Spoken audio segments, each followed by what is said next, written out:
All right, this one says I'm live again. Hopefully it's not to that other one. Yeah, no, we're live. We're live. We're live? Yes, sir. All right, hello and welcome everyone to another TOPT call-in stream. My name is Seb. I am joined by my mods, Toby and Twilight. And this is the show. We have you all join our Discord voice channel to give your hottest theories, your hottest takes, or just ask us a question. We really love engaging with you guys, and we rarely have enough time on the regular pods to do call-ins. But with that in mind, we decided to dedicate a stream specifically for call-ins. So here's how it works. To call in, you must be a tiered member of our server Discord, our Discord server at Warlord or higher.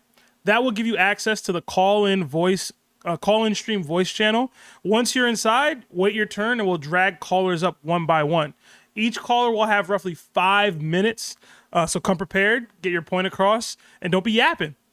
If you don't want to be a tiered member, that's fine too. Any $5 super chat, as well as a three gifted memberships, will get you guys will still give you a chance to be dragged in for a call as well. So those are the rules. Keep it respectful, bring the energy, and be ready to talk One Piece, or I guess whatever you guys want to talk about. We can talk about anything these days. But yeah, sorry for the delay. We had a little bit of an issue.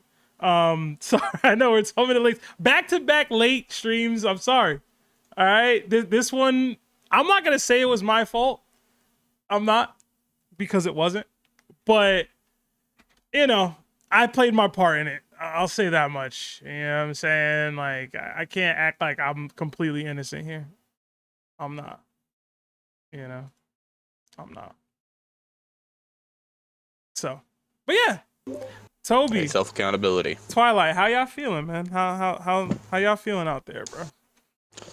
Feel good, bro. I feel good. Yeah, I can't. Feeling pretty good myself. Bought a new game. Always a good time. Okay. Yeah. Especially getting to play some more Digimon after so long. Okay. Yeah, I see a bunch of people in chat. Thank you guys for your patience, truly. I'll shout out some people here. I see Mamba Kid's in here. Joker is in here. Vandy Auger. Sunnit. I see Sunnit also in the waiting room, so welcome. Twilight, what's going on, bro? I see, who else? Madara's in here. Zajen, BuzzGroove, Tobias Melly, BK Soba, Vin, Sanji, Smoke. A lot of y'all in here. Please like the stream if you guys haven't already. It does help with the YouTube algorithm. Again, sorry for the delay.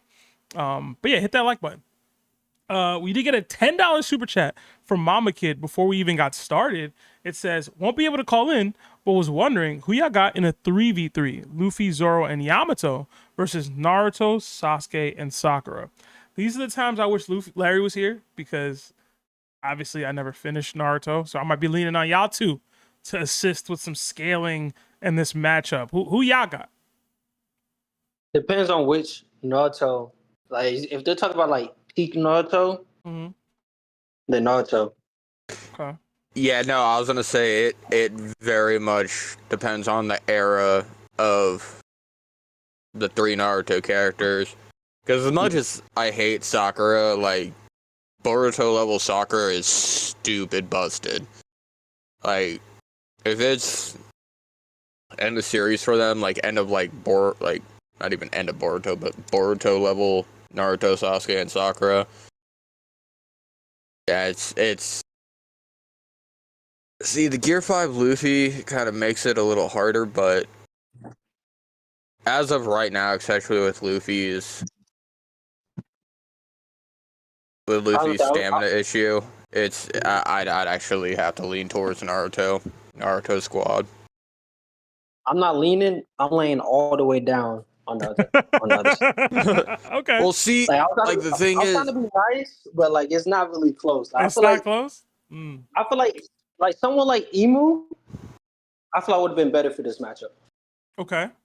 So that's what they're saying. You're saying that Naruto and them, they get to that level, like, and they stay there. Yes. Okay.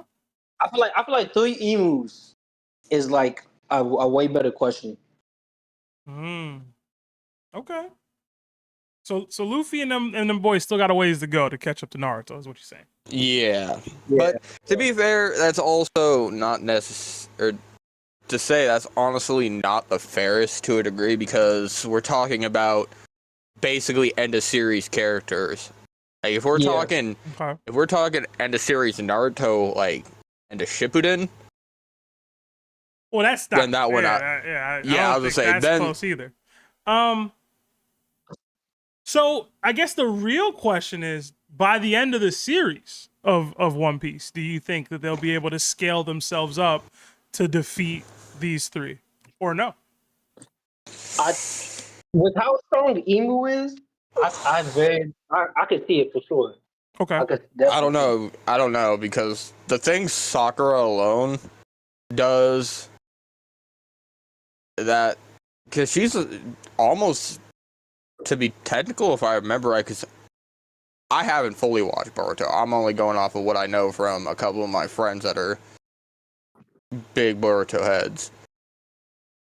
If I recall, Sakura becomes like dimensional level to a degree. That's the problem. Like, okay, and Twilight is right. I feel like One Piece characters are already there in terms of like speed. So like they can keep up with Naruto characters in terms of speed, or be faster because they have future sight. So you can say they're faster already. But you think the hacks is on Naruto's side? Yeah, yeah, like by far. You know what I'm saying? So, but the problem is, like, One Piece characters aren't even close yet in terms of strength. So I feel like if they reach that strength level, and then you can argue that they're faster and they have the observation, then that's when I'm like, okay, you can give it to One Piece characters. But I don't know if they're ever gonna reach like that super duper high strength that Naruto ended up reaching. So I guess the question becomes even further. Like, say Luffy's capable of doing the hockey knot type of stuff that Joy Boy was doing. Like, is that enough, or is that still not enough? Okay. No. Not close. Okay. Yeah, it. I'm trying to think of a proper way to compare, like, because Chat's even saying it pretty accurately. Like Naruto alone. Yeah, Chat is saying like volume. Yeah, so from what I'm reading, Naruto himself is probably stronger than Imu, who came down and just wrecked everybody. Sure. Okay. Yeah, for sure. Okay. If he wanted to. Okay. If he wanted to, he very much could. It's just obviously not Naruto's character. And I'm thinking about like just regular Naruto. I wasn't even thinking about Baryon mode. Like Baryon mode is even. It's kind of like Gear 5 in a way, but it might be worse because it takes his actual life force. So, but let's just say Naruto goes like Baryon mode. He would just solo all three before like his life force even runs out. Okay. Luffy got some work to do then, man. Yeah. got some work. Oh yeah. No, because like the main thing that, because the quickest way to explain it, Sakura alone. I don't know. You said you never got even into the Great War, so you probably don't even know who the Akutsuki are. Otsuki. Otsuki? Otsuki. I know of their existence. I don't know any of their abilities or what they capable of. Kaguya. Yeah, like I know she exists, and I know that there's Kaguya, like a clan of people behind her or after her. Kaguya is basically considered a god to a degree. Sakura herself beats her. Okay. Shout out to Sakura. I was gonna get into some more minutia. Like, I like that they got more teamwork on their side. Sakura can heal. Apparently, none of that even matters. No, her healing is ridiculous too. Like, we didn't even have to bring that up, is what I'm saying. Like, we didn't even have to bring up their full kit.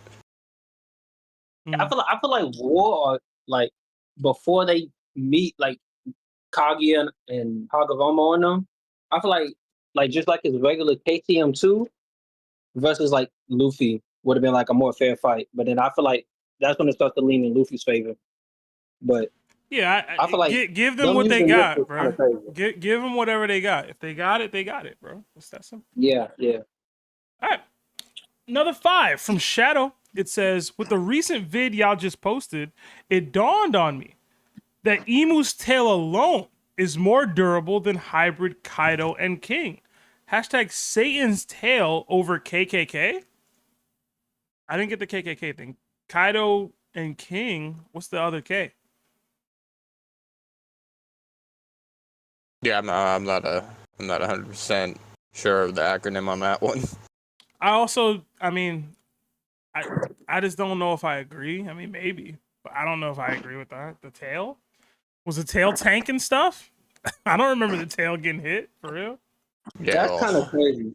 I don't know if the tail alone is, you know. Yeah, what was the tail doing? Did I miss something? What was the tail doing? Maybe I missed part of the conversation. blocked I think the tail. Zoro's attack. I think that's about it.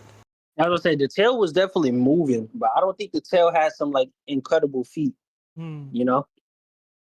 If Imu could beat Kaido with just his tail, what are we doing?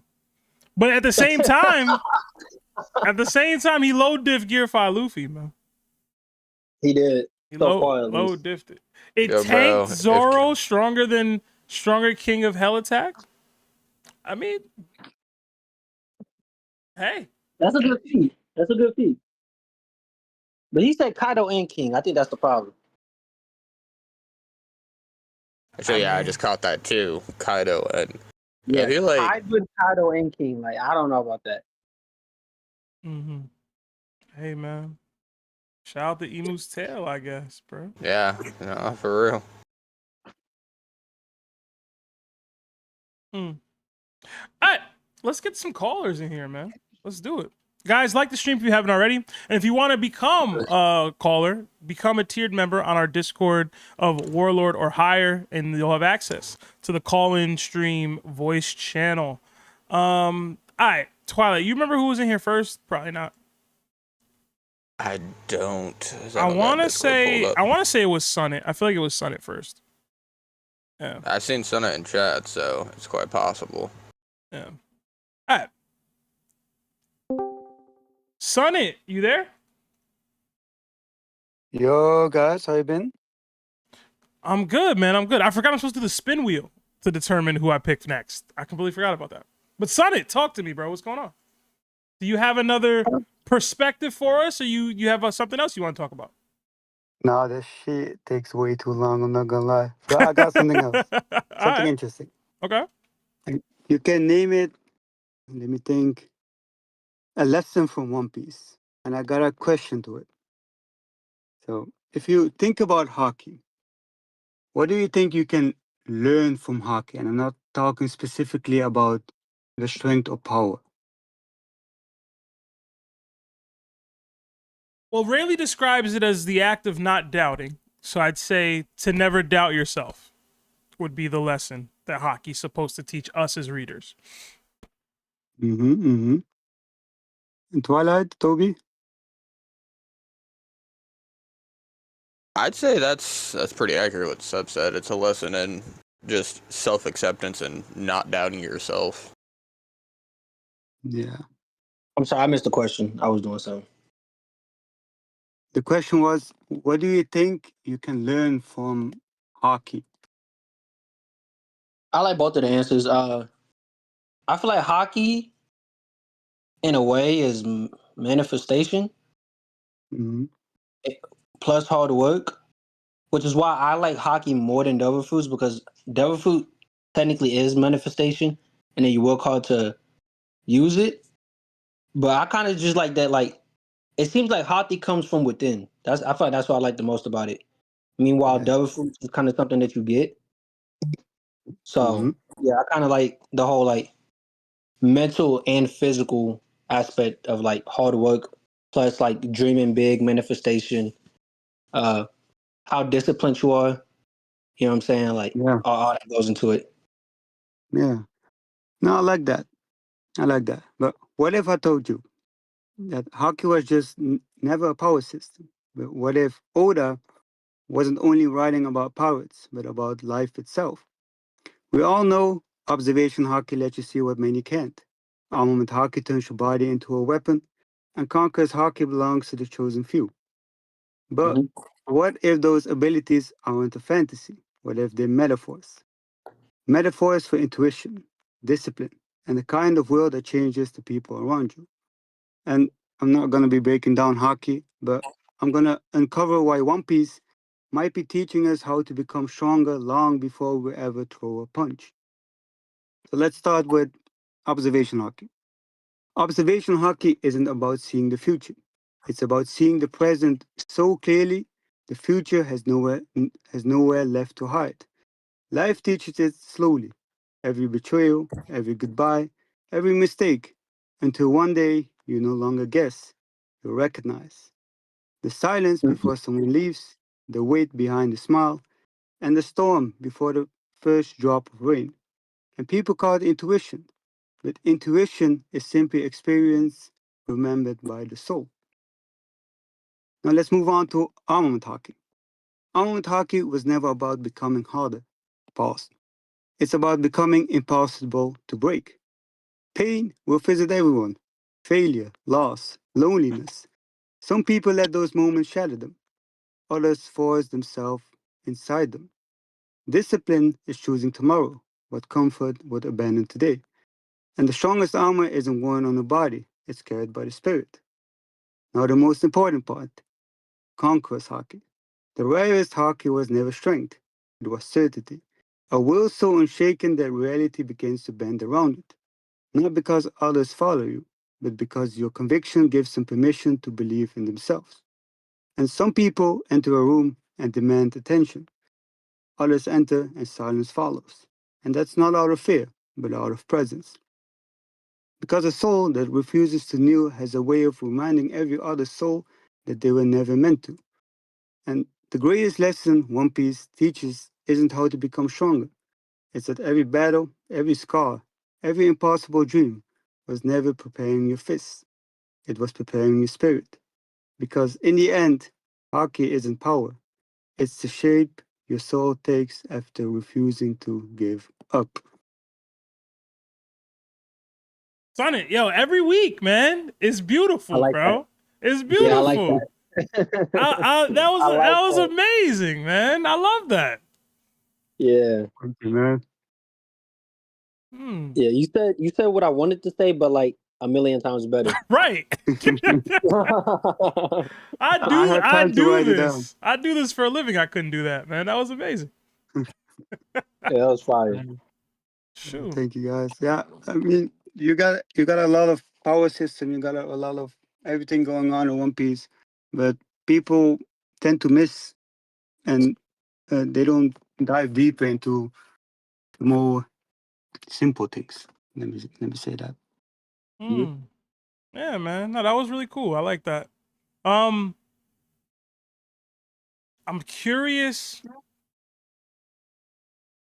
if that was really Oda's intention. You know what I mean? Because it probably was. Yeah, You know? it may as well could be, or we are just so delusional.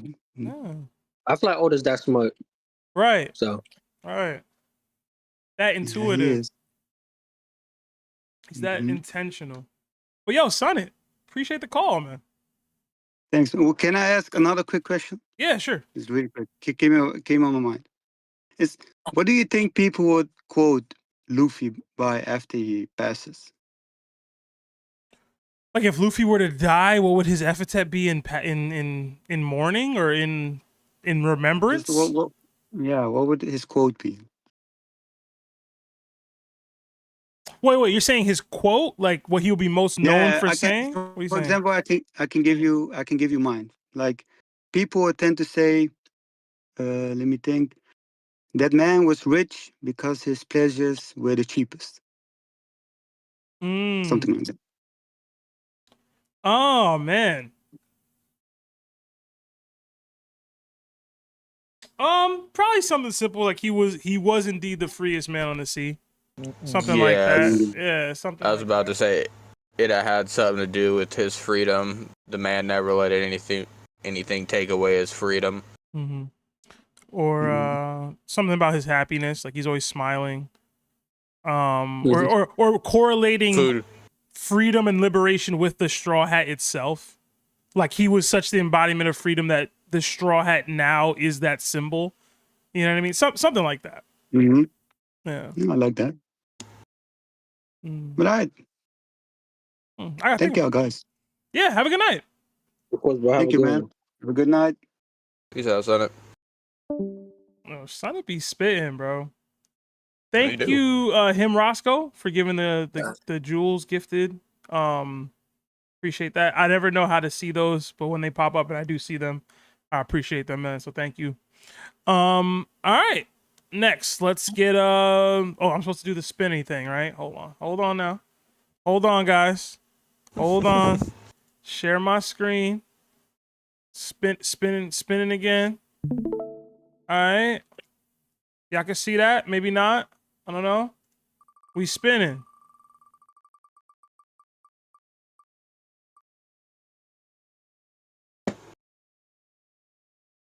Looks like Trent. Which is funny because I'm actually pretty sure he was the first one in when I thought about it. Nah, I know Trent wasn't first. I saw him come in later. Well, let's get it. Trent, you there?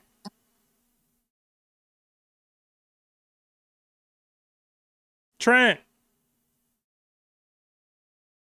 Trent going once. Trent going twice. Why he's selling? Ah, Trent, I got you in early for once, man. What we doing, man? Trent. They say he unmuted, Oh, but I see yellow. I see green. they got the Tupac shirt on. I'm about to kick him and bring him back. Hold up. Yeah, let's shut. Trent. Oh, it might be him. Ah, it's cooked, bro. It's cooked. Hold on, guys. I gotta fix my mic real quick. There we go. We hear you. We hear you. Yo, hey, how y'all doing? How's it going, man? I got you in early for once, bro. What's up? I know, freaking finally. You be coming late. Don't blame me, man. Hey, the last one I was in there for about like an hour and a half. Hey, man. It'd be a lot of people. All right. Talk to me. So first, I got two. I just wanted to re-bring a question back from a particular video because I feel like we got some info I feel like we needed. And this is for Seb. This is for you, really. Mm-hmm. So now that we've got enough info, do you feel like even still you need to see you would still, let's pose the question, if you could only get one, would it still be Blackbeard over Imu? Yeah. 100%.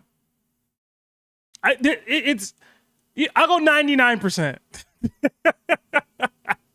I'll give Imu his credit. He wilted it down by one, but I need to see Blackbeard versus Luffy, bro. What Imu's doing now is great. I love it. But if you telling me I got to choose between one of those two fights, give me Blackbeard, man. I need it. I need it. Imu doing his thing. He's stunning. He's strong. I love it. I love that. I hope he's the final villain. But if you only giving me one, give me the one we done built up over 1,000 chapters instead of this one that we've only really built. I mean, we've built up for longer than that because there's always been an ominous world government head probably out there, but like we ain't know who Imu was through 300 chapters ago. You know what I'm saying? Or for whatever year that was. So give me the Blackbeard one, man. If I had to choose.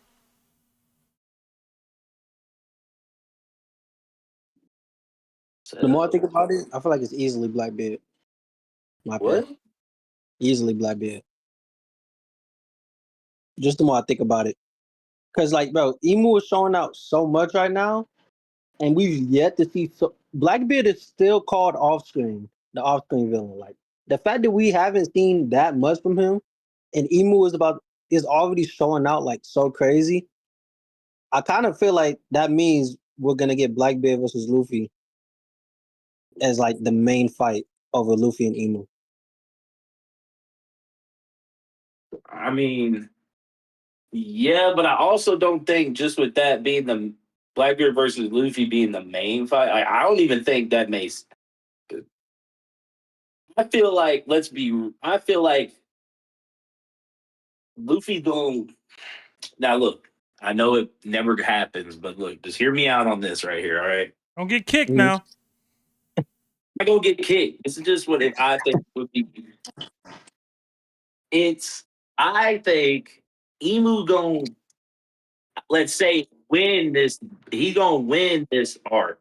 Okay, Mhm. just say, win this arc, and I feel like the beating Blackbeard gonna set him up to beat Emu.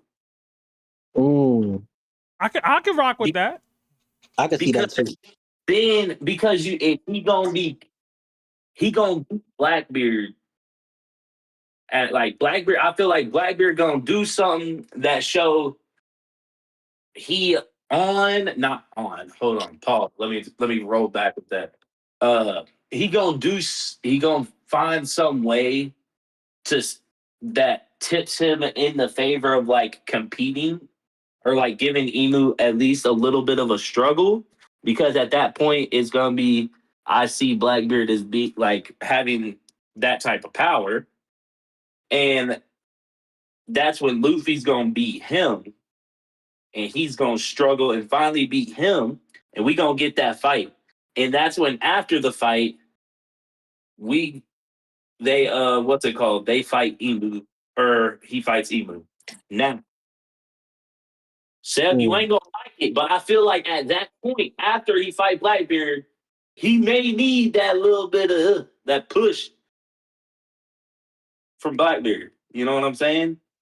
If you, as long as But you ain't saying they teaming up, I'm with whatever. Just keep the team up out of here. Keep the team up over there. They do that over in the other shows, man. like you said though, it would be after they fought. Nah, bro. I'm still ain't with Not it. you said it. It was a video. You Listen, said it. I know I You did. said I know after I they did. had the I know I fight did. first. I'm switching up. Nah, that. that's the crazy part. I'm switching up. I'm acknowledging I'm switching up, but I'm switching up. Fight ended. All right. Look, he gonna have. I don't think he gonna beat Emu before he beat Blackbeard. Because if he beat Emu, he gonna one tap Blackbeard. See, no. Okay, that's the exact reason that I've stood on. I'm pretty sure Seb's even heard me say this multiple times. The only way I see Blackbeard being the final villain or the final fight for Luffy is if he pulls a Whitebeard on Emu after Luffy and whoever at the end or whoever during the fight comes and they fight and they gotta defeat Emu for Blackbeard to pull up and steal Emu's power. That's why I feel like Emu or Blackbeard needs another power up to be put on the level that Luffy and them are gonna be at by the time he would be coming around again, in my opinion. Yeah, that's why I said it'd be pointless if Blackbeard if Luffy sat there and beat Emu and then went and fought Blackbeard because it's just like the power is just so different. If you really do it at that point, I mean, Blackbeard's getting knocked. Like, Hey, am I man. My wrong whole for saying? problem.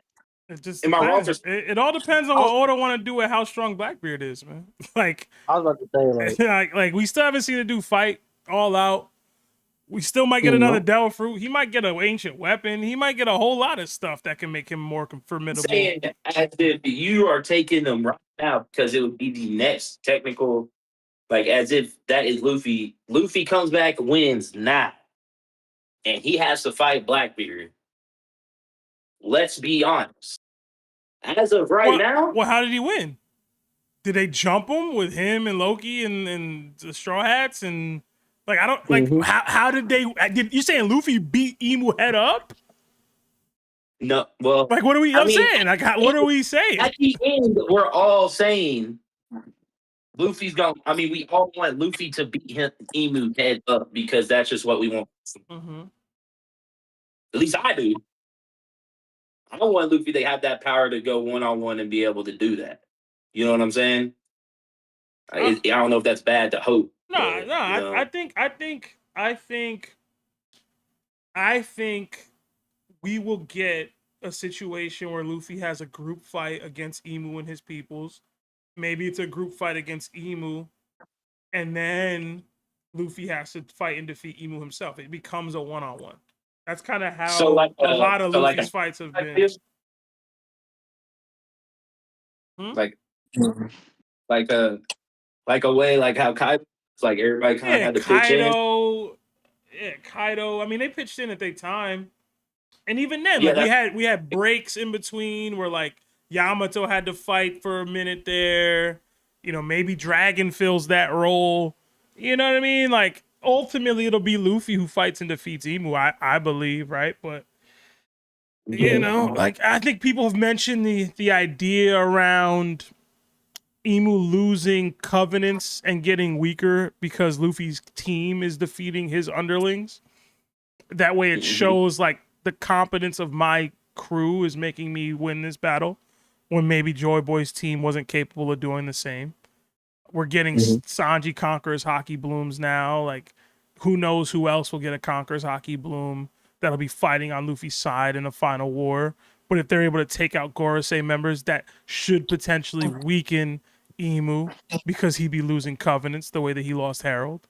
So if those happen in succession, the way that One Piece tends to happen, where all the people underneath Luffy win their fights, and then Luffy has his round 2 and 3 with the big bad. Like, there's a lot of ways we can go about this. You know what I'm saying? So it's like, it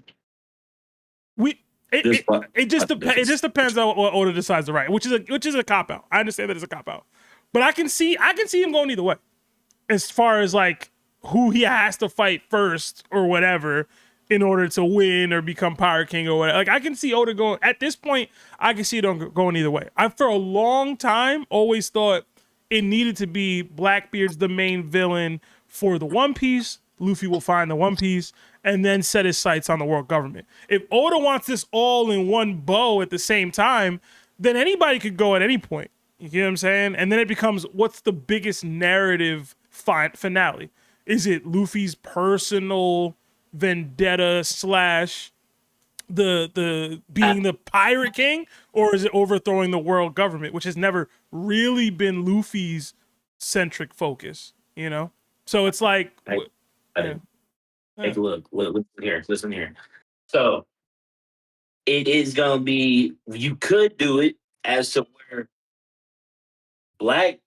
we have Luffy beat Imu, but we know Blackbeard a huge opportunist, and he probably knows Luffy gaining power as this going on. So what if he went and took the One Piece? You know what I'm saying? And Luffy, their final battle was Luffy trying to get the One Piece from him. I don't like that personally. The idea that anybody finds the One Piece before Luffy doesn't, I've never subscribed to any of those. I'm just saying though. I feel like it craps on Luffy's dream. I feel like that was the only way his journey. Just a little tough. Okay. But then my last thing was, I've always talked about it, I always brought it up. You think it's the end for our man Doflamingo? Doffy coming back, man. Just wait on it. Because I've been waiting, and every little theory I've been coming up with just seems to get, just slashed in half every other chapter. Listen, he coming back, man. It seems like, because I thought, maybe he could come back because he's always wanted to be go back to being a celestial dragon, go back as a holy knight, because he basically kind of like him.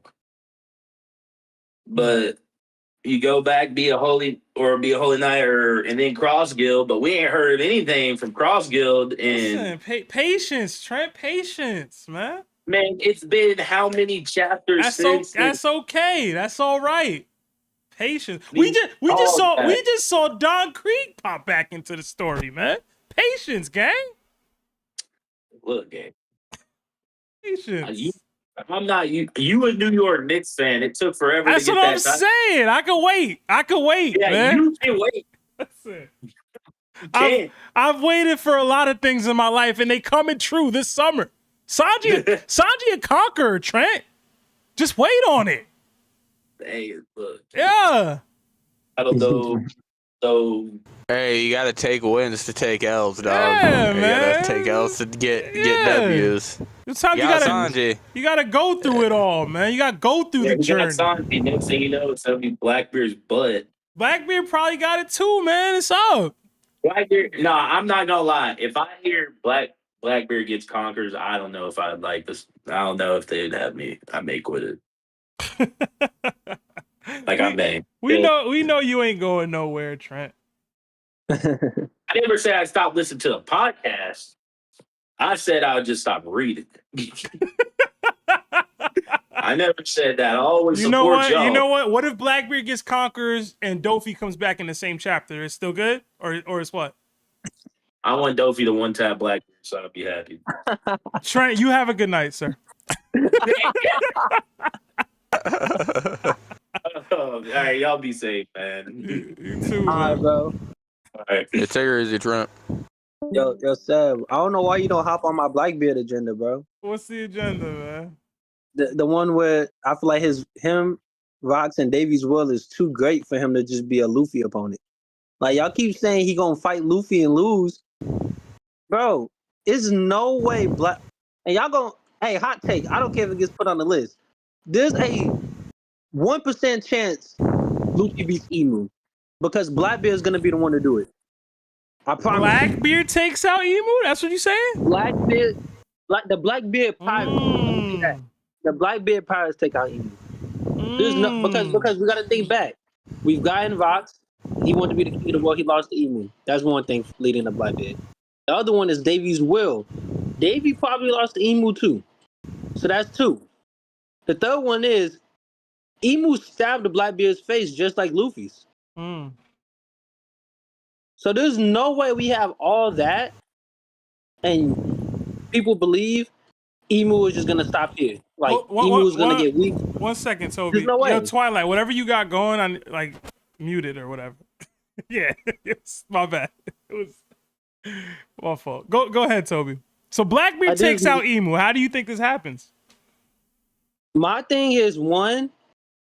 Okay, the way it happened, the whole process is Blackbeard's gonna do something to draw him out. The same way Rox drew Imu out. The same way Luffy just drew Imu out. I don't know what it's gonna be, but Blackbeard is gonna draw Imu out whether it's on purpose or on accident. I don't think Blackbeard is gonna pull up like Rox did. Okay. Two, I don't think it's gonna be fair. The whole thing with you saying, yo, his people might get weakened. I don't think that happens. I think that could happen today, but I don't think Luffy's gonna succeed in beating Imu today. I feel like Blackbeard is gonna do what Luffy and the Straw Hats should have did this chapter. I think they're gonna fail. I think Imu's gonna go back. I think he's gonna come back out again for Blackbeard, and Blackbeard is gonna do whatever it takes to beat Imu, whether it's fair or not, whether it's him being stronger or not. Mm-hmm. And then he's gonna that's gonna be revenge, because you can't tell me Rox loses, Davy loses, and then Blackbeard also loses. Like, there's no way all three of them lose. Like, it's like Joy Boy failed, / Nika, one or the other or both. Roger was too late, and you're gonna tell me Luffy fails? Like, you know what I'm saying? Like, Luffy's gonna succeed. Whatever he's gonna be Pirate King eventually, no matter how he does it. Blackbeard, he's gonna avenge his father and Davy. Like, there's no way he does it. I feel like that would be so disrespectful to everything that's happened. Toby, you got me, bro. I'm with it. I'm telling you, bro. Let's do it. You know, I don't even like Blackbeard, but I'm with this agenda, bro. Let's jump out the window with it. Listen. Let's go. Come on. I'm telling you, bro. Ancient weapon wipes Imu off the map. All of Mary Joie. White. Hey, if that's what it takes. Yeah. Hey. I don't know what Dragon been doing this whole time, but sure. Hey, bro, Dragon will come out eventually, bro. We still on so that agenda. that's my thing though, Toby. How do you reconcile Dragon's piece in this if Blackbeard's the one that takes him out? Or like what's Dragon's role? I know you're a Dragon guy, so what's up? Dragon, he doesn't say a lot, but one of the few times he says something, he said the Holy Knights. I don't think, sadly, I don't think Dragon's gonna succeed. So Dragon's opponent is Garling in the end, is what you're saying. Garling and or Shamrock is gonna be one or the other, and he's gonna go after the Holy Knights. Now, let me not say he's not gonna succeed. He's not gonna take out Imu. There's no way, 0% chance. It's gonna be Luffy or Blackbeard. I think it'll be Blackbeard, but if not Blackbeard, Luffy. Dragon, he's going to try to stop the world government by trying to take out the Holy Knights, and whether he does it or not, like he could fail and then someone else has to take him out, or he can succeed and him taking out the Holy Knights helps Luffy and or Blackbeard and their part in taking out Imu. So either way, I don't think Dragon makes it that far. I think all he does is take out the Holy Knights. Okay. And that's it. Okay. I like it. I like the little Blackbeard doing his thing. Luffy becomes Pirate King while Blackbeard becomes King of the World, and then they fight. Hey! That's what I'm thinking. Everybody wins in this scenario. That's kind of trying to... Everybody but Emu fans, I guess. Yeah, everybody but Emu. And then Luffy, of course, wins in the end. But I feel like everybody... It's like full circle. Like everybody's dreams somewhat becomes true, but only one can win in the end, and that'll be Luffy. But Blackbeard is the Blackbeard Pirates, I want to emphasize that, are gonna take out Emu.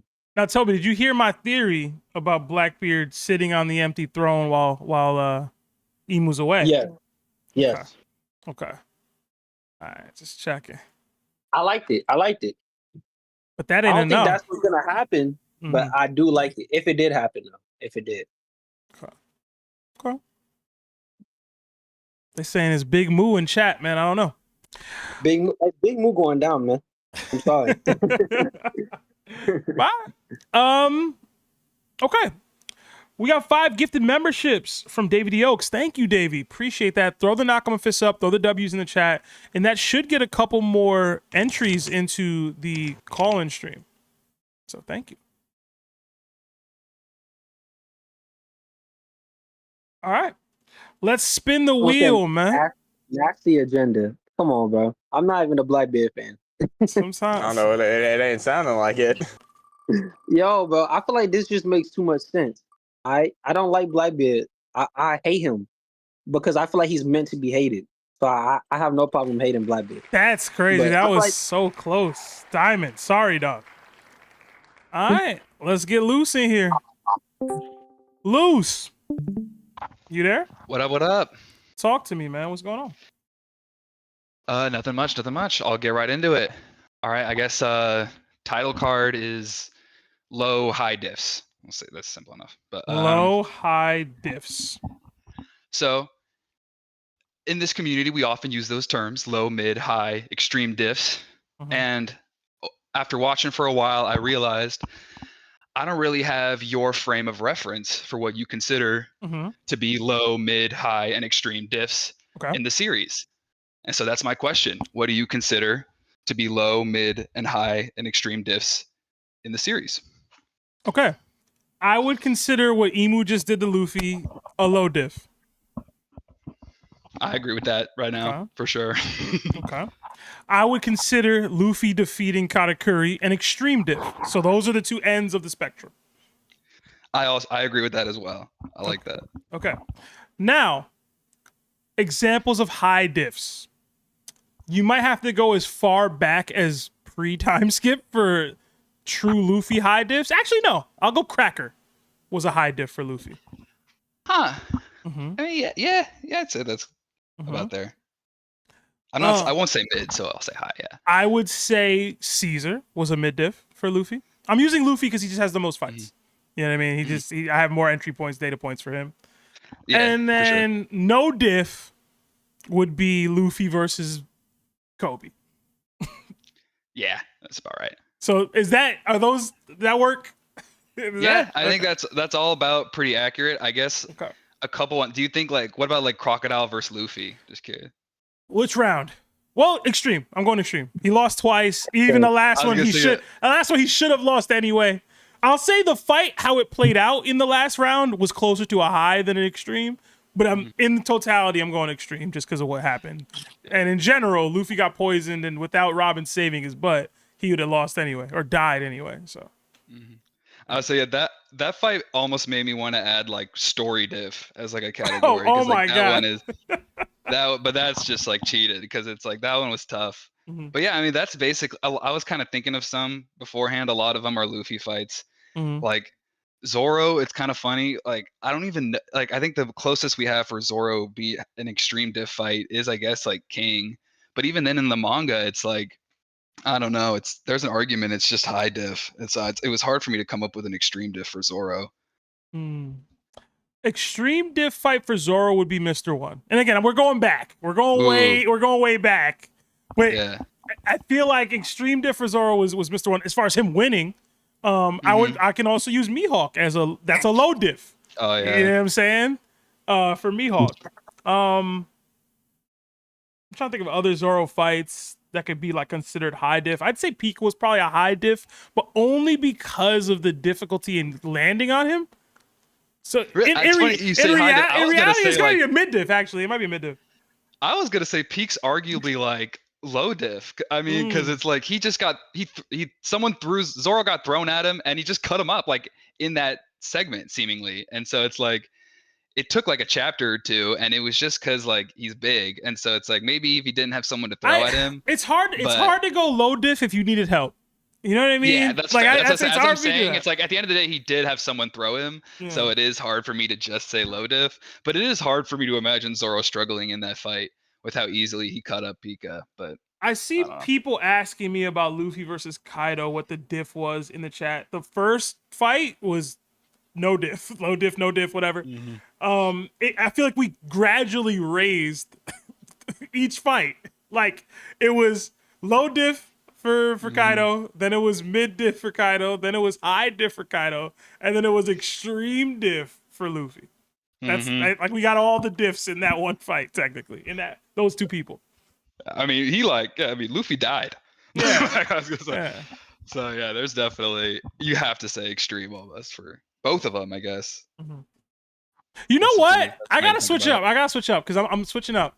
I gotta swap out Cat for Kaido for extreme diff. I might even swap out Doffy for extreme diff because Luffy did technically close his eyes mid-fight versus Cat. You can't do that in an extreme diff fight, can you? It's so funny because the Cat is one of it's one of those fights in the series where it's annoying because Cat stabs himself, Luffy gets poisoned by a third party, and there's the whole segment of does Cat actually want to beat Luffy because he seemingly wants Luffy to come back, and so it's there's so much nuance out of the fight to it that it makes the fight so hard to scale how actually tough it was. And maybe it's a cop out, but that's one of my favorite anime fights in the series. I watched that show when I watched the episodes for it. Luffy's getting beat up, it's hard. I have to say extreme diff still. I don't know if I can. You could just say both Cat and Kaido were extreme diff fights for Luffy. But those are different fights. It was hard. It was harder to deal with Kaido. You know what I'm saying? Okay. Yeah. I see what you're saying. So that is true. They are different tier. Okay. I'm moving Cat down to high diff, man, which sounds crazy to me, low key, but it is a weird thing to say because it's you know what? Nah, Luffy versus Cat and Luffy versus Kaido are on different tiers, but to say that I guess they're still in the extreme tier though. I guess because then you get into subsections of extreme. This is extreme diff. You could just be yeah. SSS extreme or whatever. It's just it's still extreme. It was still extremely difficult. Yeah, I'll give Cat his grace. He got it low extreme. Yeah, something like that. We don't have to get all into that, but yeah, for sure. Okay. No, that's a good one. Well, yeah, that's about all I got, I think. Okay, Loose. Well, appreciate you. Oh, man. I will say, I've been watching for a while. I never really actually get rage baited by the live because I know y'all having fun. But yesterday's, was when you brought up Big Mom hitting kid, and they were saying like all that whole conversation. I was like, Bro, I was typing. I was a typer am for I, sure. was I crazy? Like, am I crazy for Dude. what happened? They were like, yo, he can't take a Kobe punch. And then they provided with me examples of him tanking Big Mom attacks. Dude, I typed in chat like I'm getting secondhand gaslit right now because it's like it's tough because on the y'all bringing up a panel of like it's just in my mind it's like I understand where like what the argument where the logic's coming from, but no way when Oda's writing that panel is the intention he's trying to convey. He's conveying that kid got hit and he's flying away. It's like I don't think it's anything else besides. Bro, it blew my mind. Toby, did you see the stream last night, Toby? I know Twilight was there. Did you see the stream? I was asleep. Bro, they argued with me because we were arguing about the fact that I think a couple streams ago I said that Big Mom basic attacks are stronger than Honesty Impact, which may be a hot take. Whatever. I'm trying to give Big Mom some go. And then the argument became because Larry had said that Kobe beats Kid, which I think is absolutely nonsense, right? And they were trying to say that Kobe, if he lands one Honesty Impact on Kid, the fight's over. And I was like, that can't be true because I saw the man fight Kaido and Big Mom, etc. And they were trying to argue the whole, Big Mom didn't use hockey, etc. So I had to find panels to try to prove that she was using hockey in the fight.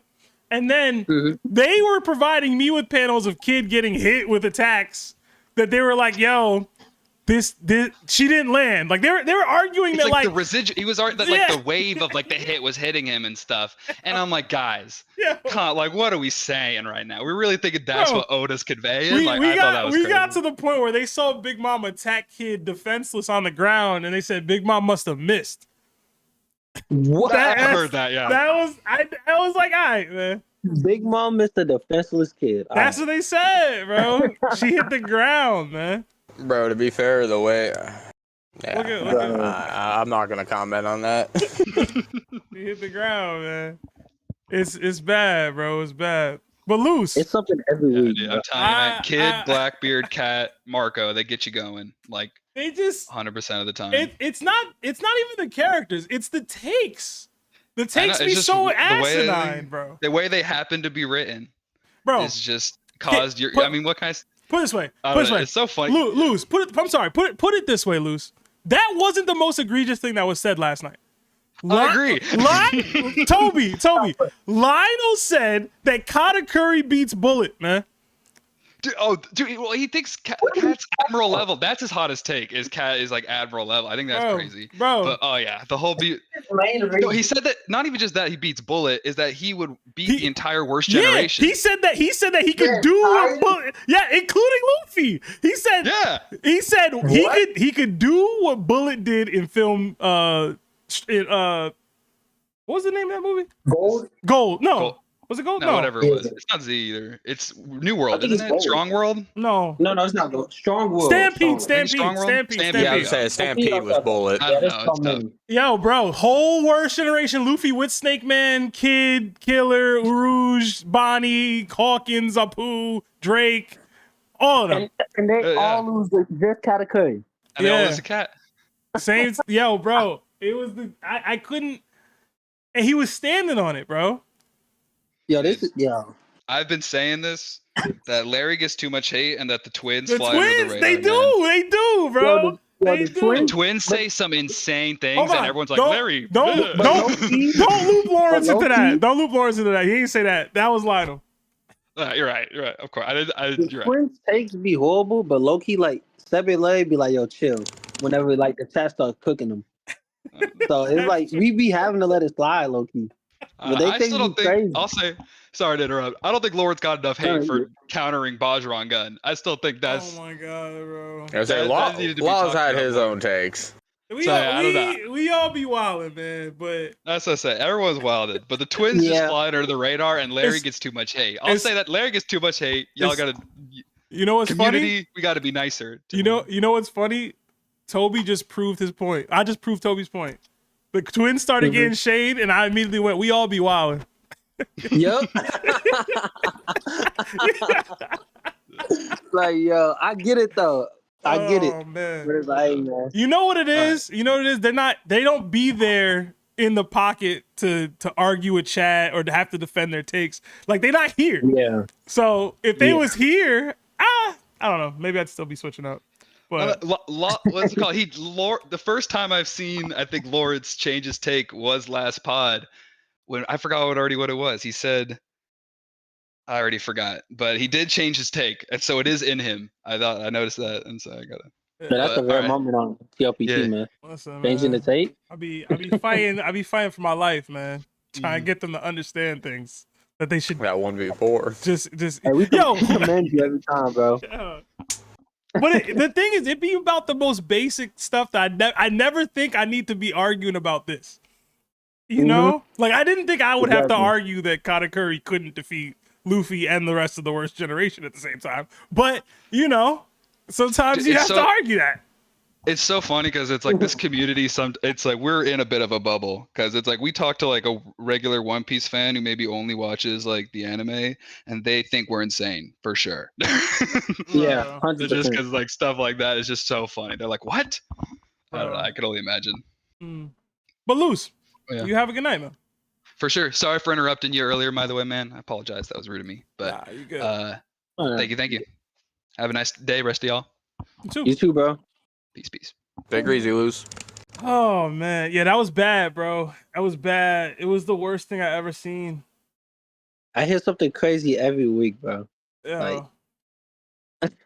I honestly think Chris might end up just doing a top 100 worst just us takes. Yo, that's very. He might do it. Very possible. It's just us. Like y'all not even in it. It's just us. Just before y'all. That would be the funniest list ever, bro. I feel like that. I stand by. I feel like that tier list got to be in the top 10. Yo, it was in the top 5 last year. It was the twins' fault, man. It was. No. I'm talking about that tier list that bro put in GC last week. Oh, that was bad. I still think about that list, bro. It had Zoro. It had Zoro and Sanji above Luffy. It had Diamond Joes above all of them, including Big Mom. It was bad, bro. It was bad. That's got to be Dono's alt for sure.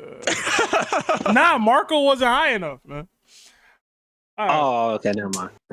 All right, we got 5 from Shadow. It says, "Are they saying Kobe's attack is stronger than all the damage took throughout Onigashima, comparable to a Shanks divine departure?" They tried to mental gymnastics their way through how they interpreted that conversation, but essentially they alluded to that, which was just nasty work. So, yeah. It also kills me that Larry, every single time I argue about Sanji and his scaling, he'll always bring up that Sanji passed out after fighting Queen. Like he didn't fight King and Queen before that and Black Maria before that, et cetera, et cetera. But like Kobe can one-shot Kid and he passed out immediately after using Honesty Impact and didn't fight like anybody before that. So granted, he was in prison, so he might not have been eaten in a while, but still. All right, another 2 from Red Nation. Takes that happen when you are manga only. I mean, I don't have those takes. I'm manga only. I think we just think about One Piece so much more, and so it's just endless possibilities of us having bad takes. No. Yeah, speaking of anime, this week's episode, they really glazed Gabon. Holy. For sure. They're saying he's stronger than Rayleigh officially now. Like, I'm getting tired of it. I mean, I love me some Gabon, but chill out. Nah, if you've seen him, the one attack that he pulled out during Luffy and Zoro, holy. Yeah, well, he was like spamming the axe. Like, they were like, Rayleigh never did anything like this. And the lead up to that, bro, was literally like creating a black hole suction. I'm with it. I'm about to watch. All right. Another 2 from Jada Rude. When I think the twins' takes are getting better. Yeah, I genuinely think the twins' takes, they stagnate because they're just not online as much as me and Larry are. So they don't interact with the community to the degree that we do. Not even just our community. I'm saying any One Piece community. Yeah. So, but all right, let's get another spin going. I think I gotta add more people to this list, but I'll do that after the next spin.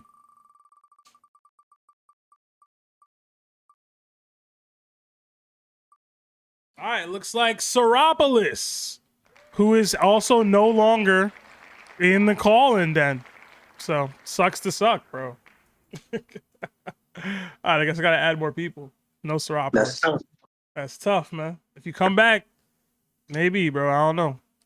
Lex, Navv, D, Britannia, and is that Polarize? Yeah, Polarize. All right, let's get this spinning.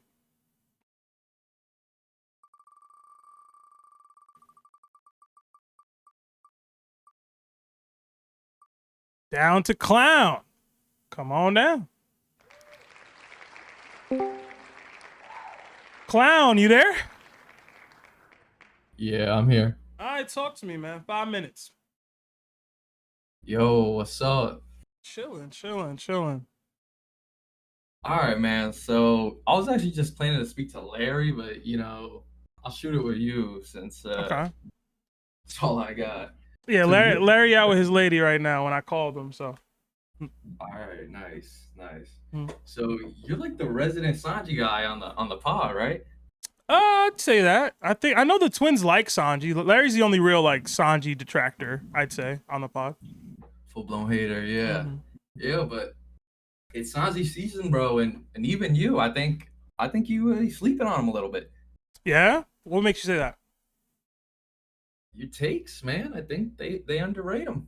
And when Larry's going crazy, saying some things, you don't got a lot of pushback a lot of the time. I think where you should. You really saw Sanji for what he was. They can't argue all day. I'm shocked at that. I'd say, especially given the recency. I feel like I've had we had a whole 53-minute video that was essentially just me arguing with Larry about Sanji the other day. But yeah, I do think a lot of it comes down to like, if you know how a person feels, they're not gonna you're not gonna change how they feel. You can correct them, you can debate their stance, etc. But like, if a person feels a way, there's only so much arguing you can do to like before you're like, whatever, bro, I don't care anymore. At least me personally. I don't argue down for hours on end. At least I try not to.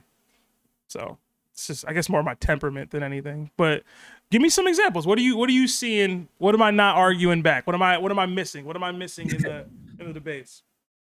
All right, just real quick. Yeah, I get what you mean. Like, yeah, you don't want to just like keep pushing him if he's not going to change his mind. I'm not telling you to like go after Larry. It's just that's what I was thinking. So some examples, like, I don't know. I mean, just right now, the way you were talking about Gabon, bro. Sanji's parallel. I mean, I don't think Gabon is stronger than Rayleigh. I also don't think Sanji's stronger than Zoro. You think Gabon can be equal to Rayleigh? I think they're relative. I've always thought that Rayleigh would be stronger than Gabon and that Zoro is stronger than Sanji, but it would be a relative difference of like 1 point. Like if we use the rating scale that we use, like 2K style, if Gabon and Rayleigh in their prime were rated, I'd say Gabon is like a 94 and Rayleigh's a 95 or a 94.5, whatever. Like it would be marginal, the difference between them, but I do think they're really stronger. Maybe that comes from the title of him being the right hand, their temperaments, the fact that he's the one that taught Luffy hockey. I don't know, but it's just kind of how I've always viewed it, I'm not mad at that. 95, 94, 95, 94, not bad. Just saying, could be an ambidextrous pirate king. Wings. Okay. Like, just saying. Mm. I don't know. I actually asked you in the Discord. I put in a message. I put in the one about that. If you change your opinion on over Marco, and after that Imu damage, you said you did. Mm-hmm. So just want to say, people were getting on Sanji fans when Zoro and Sanji went up against Imu, and they were like, "Oh man, they're trying to scale losses," but I'm pretty sure Sanji looked a lot better on purpose because we're getting Sanji gas. We're hyping up. We saw Imu use the Omen ACOG Blackfire kick. Like, it was supposed to be a little Sanji thing right there. So, and Larry over here after Zoro got hit with the peas and corn talking about he nullified the hockey. Like, it's ridiculous, bro.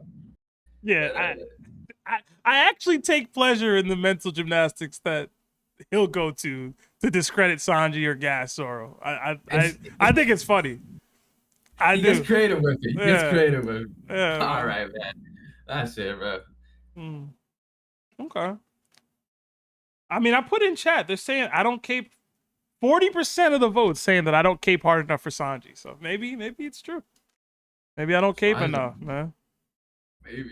Okay. Bro, you got people out here saying Sanji 1v3s.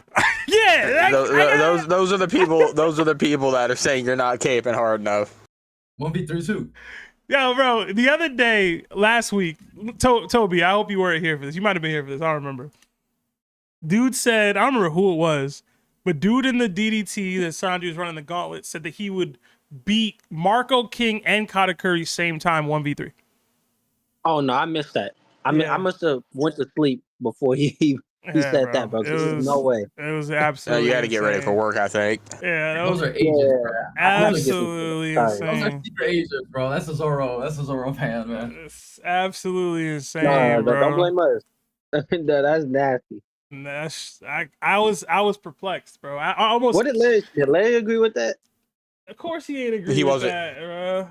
I don't think Larry. I think Larry was out at that time. Oh no, Larry was on the opposite side. Yeah, Larry was there. Larry was there. Larry said, he was like, "These are your people."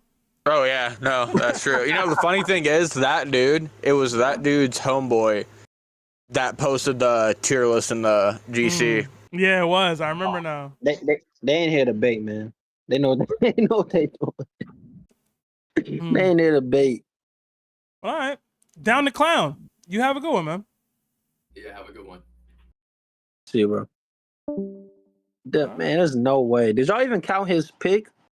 Yeah, bro, we did. It was disgusting. I felt crazy even doing it. That's crazy. All right, let's get it, man. Next caller. So what was his official stop? Like, did he say he said he cleared, bro. He said he cleared, bro. Beat Aokiji. Oh my god. Easy, bro. All right. What the wheel say? Speaking of Sanji season, the thing crashed on me.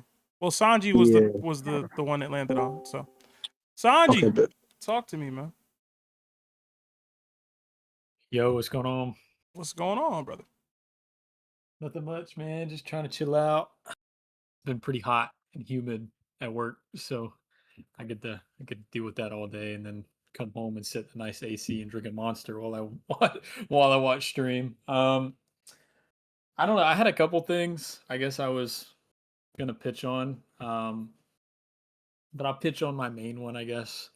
If I end up striking the conversation about it more, then maybe I will talk on the other stuff. But my main thing was I'm gonna put you on some ball. Okay. I know I've talked to Twilight about it a little bit, but it's a personal favorite series of mine. I got into it during COVID, and originally I got into the manga, but I found that it had an anime, and then I watched the anime, and I was like, well, this anime is too good. Now I can't read it. Like, I want to see this in action instead of in the manga. So I'm kind of like gatekeeping myself from the rest of it. Mm-hmm. But the series is the Saga of Tanya the Evil. They just had a season 2 release. And even then, I'm kind of gatekeeping myself from that because I started rewatching it with my girlfriend. But I would consider it an isekai from like the golden era of isekai. It's so hard to describe. If you've ever been interested in, like, I don't know, like maybe like war movies or just even, you know, mid to early 1900s documentaries, like stuff about history and whatnot. I mean, obviously half of One Piece is history related, so I would assume there might be a little bit there. But it strikes pretty close to that. Obviously with it being an isekai, it's like reincarnation based, but in kind of a more interesting way, I would say. Originally this series was a light novel series, and then it got a manga, and then it got an anime. So there's a lot more like to build off of for an anime story's sake. And I've been re-listening to the light novels just to, like through an audiobook thing. And they make so many good like deep connections to like a lot of philosophy and a lot of like how the human mental can be shaped by like the environment that they're in and like how rationale is built and like depending on situation it gets really deep, and they draw a lot of connections to real life examples, because from the main character's perspective, he's like in our timeline just a couple years ago, and then he dies and gets basically sent back in time, in a different world, but it's, you know, similar enough. But basically like the main character and the god figure, they kind of singleize it in the anime, or it's like one god. In the light novel, it's almost like it's like a court of gods. It's very interesting how they do that. And they kind of like the main character and the gods like butt heads essentially. The main character dies, and the god is like, why does why do I have to reincarnate people like you? You have no faith. You know, you just live and you die, and I have to sit here and just reincarnate.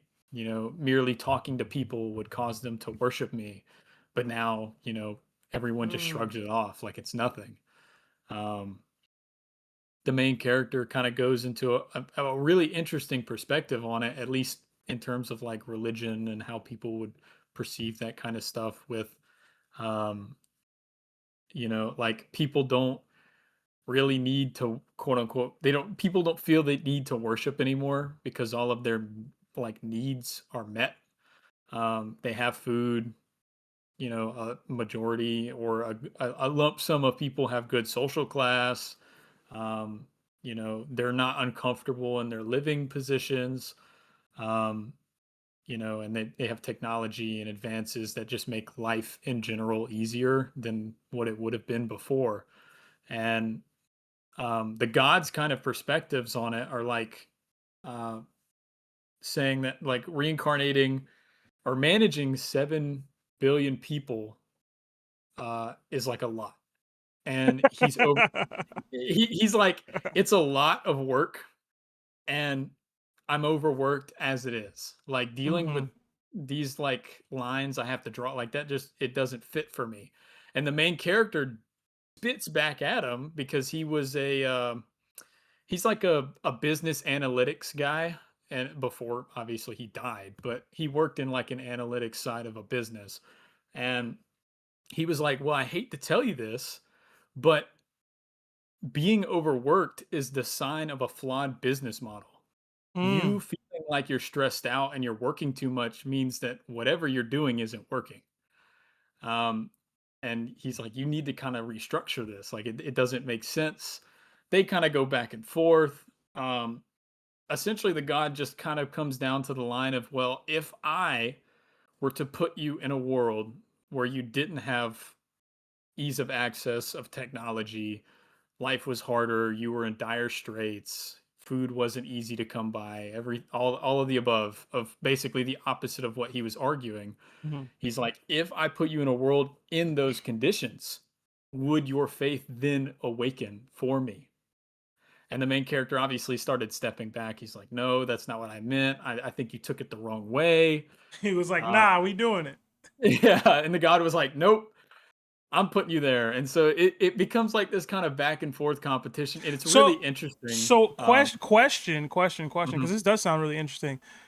throughout the reincarnation, is the main character aware that he was reincarnated? Yes. So Okay.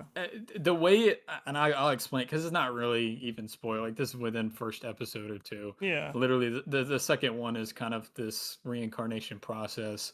But the main character, literally after they have that conversation with the god and the time, he froze before his death, and they are having this conversation literally the millisecond before he's dead. The moment that conversation ends, he dies. He wakes up and he's in a baby's body. He doesn't know what's going on 100%, but it slowly starts to click as he's thinking to himself and looking around as a literal baby being held by like a nun in a church and like, Western Europe, essentially. So he is aware, and as the character grows throughout the story, they have this really strong vendetta against him to prove them wrong, and the god does continually step in to try to make conditions harder for him because like it's just not enough for him. Like he's just succeeding throughout it anyway, and he's like, all right, well, I'm gonna do this so then maybe you'll start to like chisel away at maybe belief for me or whatever. And it seems a little unfair, but even then it just keeps pushing. And it almost seems less of like the god is trying to convert him to faith to more of the god is trying to prove the point that he is God. Right. And it becomes more of like they, instead of main character having vendetta for the god, it's like they both have a vendetta on each other at a certain point, and it gets really really interesting. And to what we were talking about, the other week, about music, I've always been, especially with One Piece, orchestral music, like big band stuff like that. Like when it plays and it's in an important moment, it like really drags out the emotion and like the intensity of a scene. And this is like pre-World War One kind of war battle going on. So there's constant like orchestral music, and it's this kind of like big epic battle kind of stuff, like something you'd hear if you've ever played any of the Battlefield games, stuff like that. It's just it aids to it. One of my favorite characters is the general, General Zator. He is just like this knowledge ball of a person. Like it even states that he was like kind of too good in terms of knowledge. He's all brains, and he shouldn't have even been in the military, but he stayed anyway because he really liked it and he's really good at it. But there's scenes where he gets like, he's very flat most of the time, like just that, sit down, be full of wisdom kind of character, eyes closed all the time. The moments he opens his eyes or he gets excited, he starts showing these strong emotions, stuff is happening. It's getting like intense. It's getting like important because he's getting excited about it. And it just, every time I see it out of him, it just makes me like super excited. I'm like, man, if he's getting excited, now I'm excited. And he's feeling good. You said it's on Crunchyroll? It is on Crunchyroll. Yeah, they just had a season 2 release, and they're doing a release like every Wednesday. Do you know if it's eligible for downloads? Because I typically watch most of my anime on my iPad on flights, and I have to download them for that. So if I ever, I believe it is. And if I'm going to even push a further recommendation for it, I would do the English dub. I'm more of a sub guy myself, but I think the English voices for this series are done extremely well. With it being a militaristic kind of setting, it almost feels, I don't know if it's a bad thing to say, more American to hear it during like war. The setting like tells me that I might be able to, it might be able to work. Okay. I'll see if I can check it out, man. It's super good. I will say it's sad that the movie's not dubbed yet, and obviously season 2's not dubbed yet, because they fell in like a weird Funimation Crunchyroll dubbing situation when Funimation fell under. So I don't know how that's gonna work from this point on. At this, I don't know if Crunchyroll Yeah, well- has the ability for it. Licensing's always a touchy thing, especially with a situation like that show. Because if I remember right, didn't season 1 come out like 10, 11 years ago? Yeah, season 1 was I want to say like 2017, 2018. Like it was like literally peak Isekai era, like Overlord, God, Konosuba, Lord, so good. like that era of ReZero, that era of Isekai, it was in that class. And honestly, I like to think that it stands just as tall as they do, especially with the writing. That like there's so much more beyond the anime that I know there is. There's a like I said, light novel series. The first season goes through like maybe the first 2 or 3 light novels, and there's like in the 20s of light novels. So there's a lot there. Okay. So there's but more if you're data. if you're ever for a good read or even just for a dramatic watch, I would say the series is definitely worth the pickup. I think it's, for most people, it would be something really interesting if they're very very logical, very history driven, whatever else may be. But yeah, that's what I got. Okay. Yeah, I'm gonna have to add it to the list, man. I'm gonna have to. Already. I'll see if my girl likes it too, because she says she wants to get it more into anime.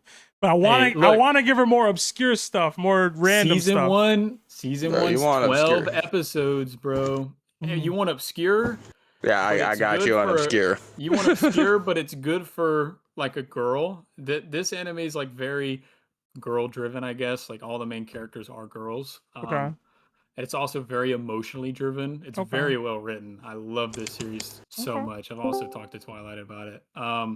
Wonder Egg Priority, fantastic writing. I love the writing and just the in-depth character like building that they have between each other, and the themes throughout it are super, super good. I would say that like if you're trying to get somebody in who's just looking for something super dramatic, but like something they can kind of connect to like get hooked, Wonder Egg Priority is there too. The music's good, the art's good. I that's also a top tier. Dub for that's good too. So that makes it easier for you. Wonder Egg. Okay. Yep. Wonder Egg Priority. Sanji, I'm gonna have to drop you there, but appreciate the all good, recommendation, man. Yeah, no problem. Anytime, man. Enjoy the rest of the stream. Be good. Thank you. I low-key Dude. feel like I've heard of that series before. Which one? The Tanya of the Evil, like the Saga of Tanya the Evil. It was super popular for a second because of just the whole concept of it. Mm-hmm. Mm-hmm. I love Juki and chat. Okay. I love that. I'll add it to the list, Seb. I see that. Listen, I be adding them. I'll show y'all my notes. I add these things, man. Whether I watch them is a whole other Yeah, thing. no, I was gonna say you add them. They get added. But how many of them you watch? They get Have you even added. started Slime yet? Nope. My dog. We did get another $2 super chat from Jada Rude. It says, Seb, you let Larry say Zoro is as fast as Sanji? Nah. Hey, man. Reaction speed, maybe? Nah, probably not even that. Nah, I don't think that's the case either. But, yeah. We did get another gift from Lil DJ 56 Flow State. Thank you, man. Appreciate that. Oh, man. All right, who's next? Let's get the spin wheel going. Let's do it.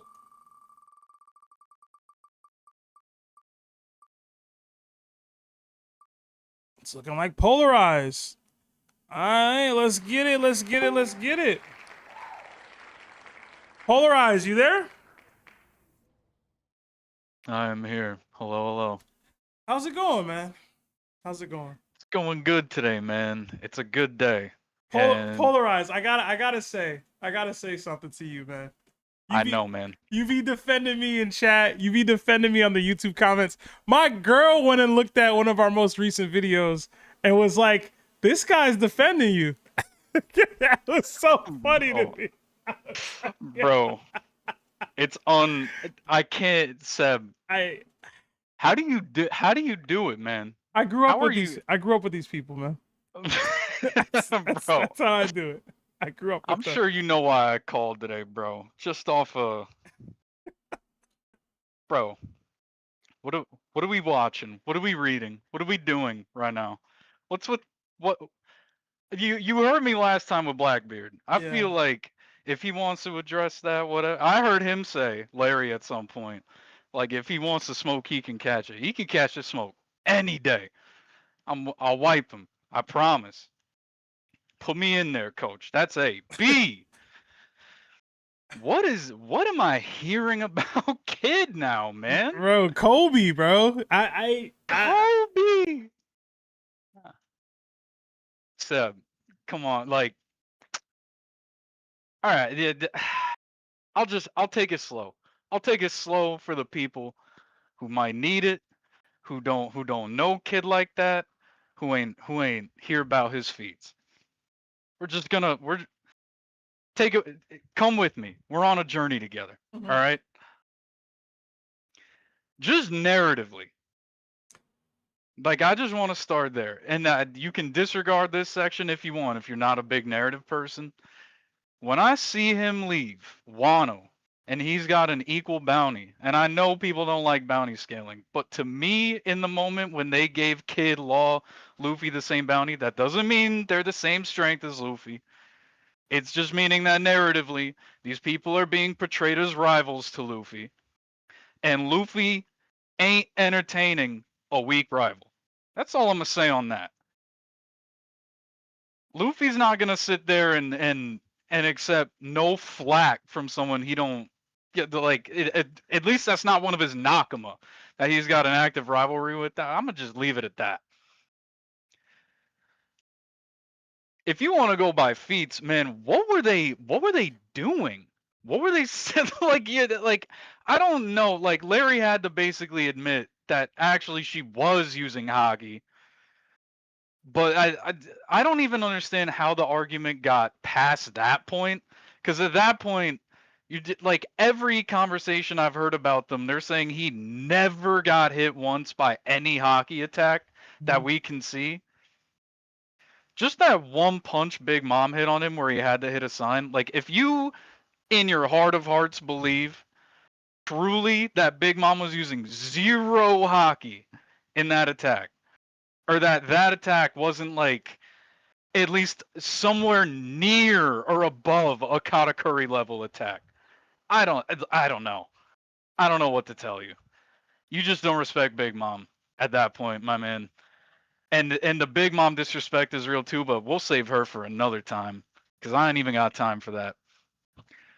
I just don't understand. We're talking about a dude who, like, on panel restrained her multiple times, restraining a Yonko. Let me tell you, like, dude, we ain't even need to bring in a sign. You know, they don't like a sign for whatever reason. Whatever. They think it won't do anything, even though we saw it work on Big Mom. Whatever. Even without a sign, he wrapped a bracelet around that woman, tossed her in the air hundreds of feet on the roof. Like, to the point where she, like, looked down and was like, oh, that she get hit by Law. And she's, like, nearly falling off the roof. That's just him just with his normal devil fruit. Just his devil fruit itself. He's out here grabbing and restraining Yonkos with just general constructions. Are we really about to say he can't do that to Kobe? That's the other thing. Like I've never like even beyond the thought process that like if Kobe could land, he would knock it out, which I think is asinine. But what I don't get the thought that he's just immune to all the stuff in Kid's kit now. Right. Well, it's because also he the speed. Like, like what speed feat does he have? That like, is he Lucci fast? Like, what? Like, what? How is he landing these things? to them it's more impressive that Kobe blocked potentially an arrow from maybe Boa, maybe just one of her Kuja fodder, than it is that Kid tanked attacks from Yakos. Okay, but that arrow, right? If I'm gonna take that at its face value and just be like, all right, well, can Kid do that? I mean, yes. Right. Unless you think that that arrow is faster than Yonko's. Like, if that's your argument, that somehow that arrow would be faster than Kaido or Big Mom, then yeah, I guess he would perish to that arrow. But other than that, like, that's a speed he can keep up with. I mean, we're talking about dude, this man got internally damaged in his fight, but like at the beginning of the fight, he got internally damaged to the point where he's like on the ground nearly passing out. Mm. And then he went on to fight Big Mom. Yeah. Then he went on to be the tank. Bro, while he was fighting Big Mom, he was actually being hit with Hawkins attacks. Like while he's fighting a Yonko. Yeah, man. I'm fighting a Yonko and I'm here like eating internal damage. What kills me the most too, they're like, yo, who has Kid ever beat? And I'm like, who has Kobe ever beat? And they have no answer. And then like I'm like, what are we?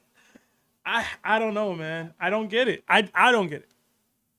And I mean, even if you want to just look at the Law and Kid versus Big Mom fight, and you just like break it down to its very simplest level, in my opinion, it was a tank and a DPS making up for their lack of the other. Right. Right? So Law is a DPS. He can't eat damage like Kid. Let's just keep it at that. I'm gonna like, if you believe that Law's got better durability than Kid, I don't know what to tell you from what we've seen. So to me, and when we see Law damage Big Mom, he's doing, and I will concede this, more damage. When he's like internally damaging Big Mom with these attacks, that is doing more damage than Kid's blunt attacks. Straight up, just to the point. But the whole problem is that he can't eat the shots or distract Big Mom as long as Kid can.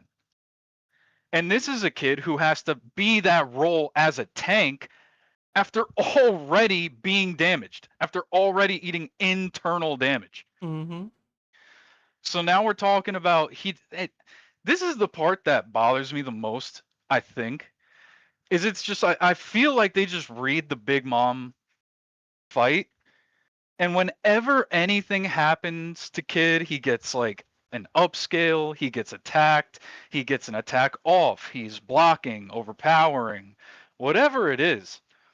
It just gets shoved to the side somehow. We're like multiple rooftop attacks. If I gave you a character, right? I'm creating an original character, and we're throwing them in instead of Kid. And I told you this. He survived fighting Kaido at least once. To the point where Kaido was saying, yeah, he kept getting back up. This guy's a monster. Those are Kaido's words. He thinks Kid is a monster. So don't go disrespecting Kaido's word, because Kaido would go, most people would think, to a hard to extreme diff with a Loki. So it's, to me, you'd be discounting Kaido's opinion of what strength is, A. B, I can't sub. B, why are we sitting here pretending in any form or fashion, like when we're seeing these attacks, these named attacks, I'm talking about Akaku Sovereignty, I'm talking about Fulgora, Mama Raid, the Miss Misery. I just named 3 to 4 named Big Mom attacks. If you want to, and there's only 2 things you could argue, and this is truly like what it boils down to. There's only 2 options. It's either A, Kid is dodging, or B, he's not dodging. He's either taking damage or he's not. Those are your options when you see Oda draw on panel, Big Mom throw an attack either at Kid or in Kid's direction. And most of the time, they were at Kid because, again, he was serving as the distraction, as the tank for Law to hit him with off-guard hits. If you go back and watch that entire fight, Law hits Big Mom like 6 times off guard. Mm-hmm. She never gets hit on guard except for 1 time, and that's with the very last attack. So let's not pretend like it was just Law out here doing the distracting and the damaging and the maneuvering. Like this wasn't Law 80%, Kid 20%. This was 2 people with awakened devil fruits doing what I would consider equal work. You can't sit there and damage a Yonko and be like, that's not impressive. Therefore, Law is impressive. On that same note, you can't look at a man survive being in a scrap with a Yonko where it's a contest of strength and it's not looking like a low or a mid diff. You can't look at that and tell me that that's not impressive, that doesn't upscale someone. We're talking. We're just talking about a Polarize. I feel you, bro. You're over your 5, so I got to drop you now. But yeah, man, kids always got a bad rap in the community. They don't like them. I mean, listen, I it's don't know fine. Why, but and hear me out. I ain't even a Kid fan. You know what I'm a fan of? I'm a fan of looking at panels and taking what you're seeing. If you're gonna sit here and argue that what you're seeing, like if you're arguing that a Kakusai, all this stuff never landed on Kid, or that it only grazed him, whatever. Like you said before, if you arguing that Honesty Impact is more damage than we saw him take on all of Onigashima, you lost the plot. You gone. I don't know where you at. You're in TOPT, man. Bro. Oh man. Yeah, well, good luck with that, Seb. I know it's gonna be ride or die on the next one also. Yeah, man. Polarize. You have a good night. Have a good night, homie. Peace. Buddy. It's funny. But let's get to the next. We had a couple super chats. One from Young Joker. It says, "Stop being lazy and start the slime anime." Listen, man, I be busy, bruh. Okay, I do. But one day. Another 2 from Loki Faded. Who in the new era would have been a Rocks pirate? Probably a lot of pirates. The way Rocks ran his crew or set the crew up, essentially all you had to do was pull up on Pirate Island and want in on a score. I feel like a lot of pirates out here would do that. If I had to guess, Buggy maybe, if he's in the new world. I could see Crocodile gravitating to that. I could see Blackbeard gravitating to that. Doffy maybe? Maybe. You don't think Doffy bending the knee a little bit? Just a little bit? Well, I have a fundamental disagreement with people saying that Rocks made anybody bend the knee. So that's another thing. Yeah, that's another thing. To me, it's more of an alignment of interest than it is this my captain. Do you feel the same way about Blackbeard's crew? Kinda. I mean, so we have the original 4 that seem actually like legitimately loyal to Blackbeard to me. And then I've seen some of the like newer people seem a little loyal. Like Katarina Devon talks about Blackbeard with some reverence. You know? They're like, "Oh, I have to do this before Teach gets back." Like the Rocks pirates didn't talk about Blackbeard like that. You know what I mean? I mean, about Rocks like that. They were kind of doing their own thing. I mean, maybe I'm mistaken. If you have, I remember Whitebeard is the one who went to go get Kaido, right? Like Rocks wants you. That's that could be used as an example. I don't know. I would like to have seen that entire interaction, I guess is what I'll say. You know, Me too. like I'm using entire interactions to speak to this point. We kind of had one panel of Whitebeard saying, "Hey, Rox was looking for you" or whatever to Kaido. Yeah. Or was interested or whatever. You know, I don't know how that actually works. But almost every other panel we get is like, "Oh, we don't care if Rox dies. We're this and that.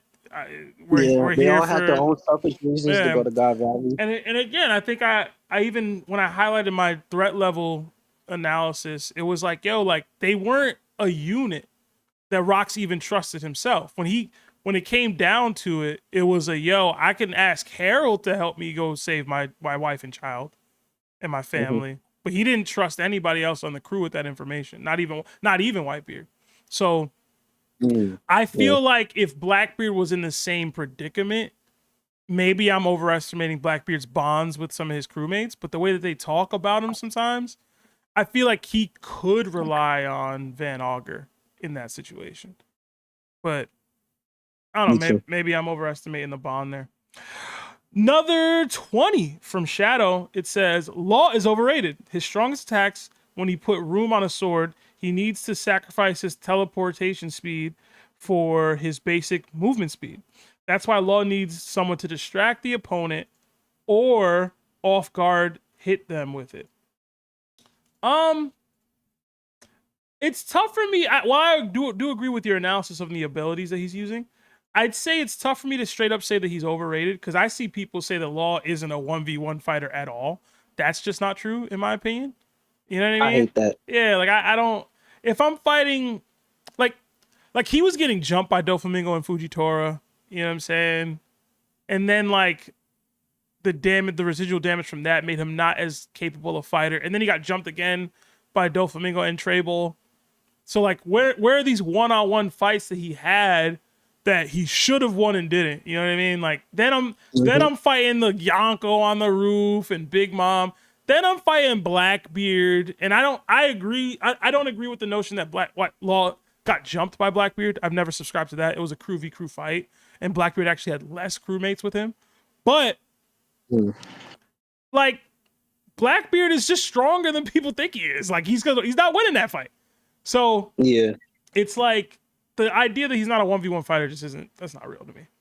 So yeah, he's so good at supporting that they just act like he's not good at anything else. Yeah, I hate that. Yeah, I don't like that. Talking to you, Chris, because you be saying that stuff, man. Yeah, Chris, he's the main one driving that. It's so bad. I'll get it. All right, let's get another caller in here. I got a hard stop at like 8, so I gotta have to start rapid firing some people. Let's do it. Yeah, they keep hoeing Diamond, bro. It's Miss Diamond, like every time. Hey, but the last time it kept missing him, he came up here and said nothing. So you know what's crazy? The world might know something. You know what's crazy? Madara, you was next and you gone, bro. Why you leave? Oh, he did say he was saying in GC it was midnight for him and he had to be up at 6. Man. Oh, okay. Fair. All right, and landed on NYCAnimeNerd. So Nerd, come on down. Nerd, talk to me, man. What's up? How long do I have? Because either I can just yap for a minute, or I can do my theory. 5 minutes. Really I gotta get out of here by 8, and I still got like 5 people. Also, get an echo from you. Yeah, hold on. Let me turn off this. Okay. I really wanted to do my update theory, but I'll just talk about a few things and let me know when 5 minutes is up. Okay. Something I've been thinking about a lot lately is that I find it very strange that the Mera went from brother to brother as if it's following the Nika. We know that I feel like the Nika's not at its full, level. Because when I think of a sun god, I think of fire. And I'm not really getting that vibe from him. when Ace dies, we see a little bit of the essence go into him. But the next time we see Mera is is when we see Luffy and Sabo see each other again. Like it's literally following the Nika fruit, you know, like that it's part of it, that God fruits may have one of each, you know, they may be full fruits. And so that's why I'm like, what could be that third fruit that goes into it, you know, that whose fruit would be there, but I don't see anybody's fruit there. Now, secondly, Law and Kid and Beppo may show up next episode. We if Law, it's so, or not episode, next chapter. So in the next chapter, it's gonna come out on the full buck moon. And during the buck moon, it signifies when deers lose their antlers. Now, Chopper's fruit is literally the Hito no me, it's the human fruit, right? So like you can't be a doctor, like you can't do surgeries with like deer hooves, you know? So like what if his awakening or his first awakening is becoming human so he can do that? Now what's really weird is if you look at chapter 1189, 1189 in Gorawase means good medicine. So Law could create a room, Chopper could awaken, Brook would be able to keep Luffy's soul in there, and this is maybe when he starts, you know, like maybe his awakening is something Vegapunk-esque in the sense of like medical stuff. But we also have another surgeon there, you know, there to help him. Now, I also think that he will do a room on Mu and like basically diagnose him and see that like they have metal hearts, which I think is going to start to make a lot of people think that Wapol is going to be like an endgame character. Now, Wapol is with Vivi right now. Like, I don't see Morgan's like taking down anyone, you know, so like he could just be waiting for the right time. And his ship, it flies like if he turns that into lead, it goes back to like a literal Led Zeppelin, which goes back to my Zoro theory, which Zoro is gonna die on Elbaf. I still stand by that.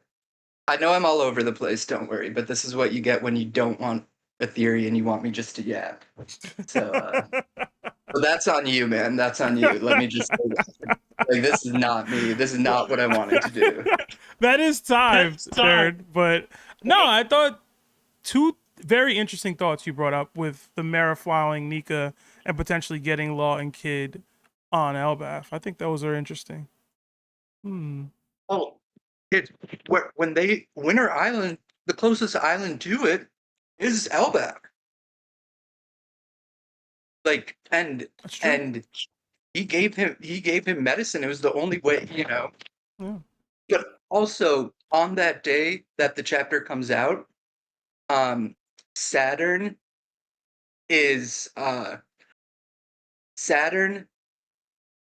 Chiron, and Leo are all are in a parade, which means they're all, this is the last thing, they're all straight across. Now, those two are both moons of Saturn, and I know Saturn died, but who took his place? And so, like, I think that there's going to be. You didn't answer it in the Ask Us Anything, but I think we're going to see a meeting of Shanks and Shammy on Elbaf. Okay. Nerd, that is time. Yeah, go for it. Go for it. Well, my bad, man. I warned you, man. My bad. No, you're good. Sorry. I just got to get out of here soon. Yeah, no, I get it, dude. Last week was crazy. Have a good one. Yep.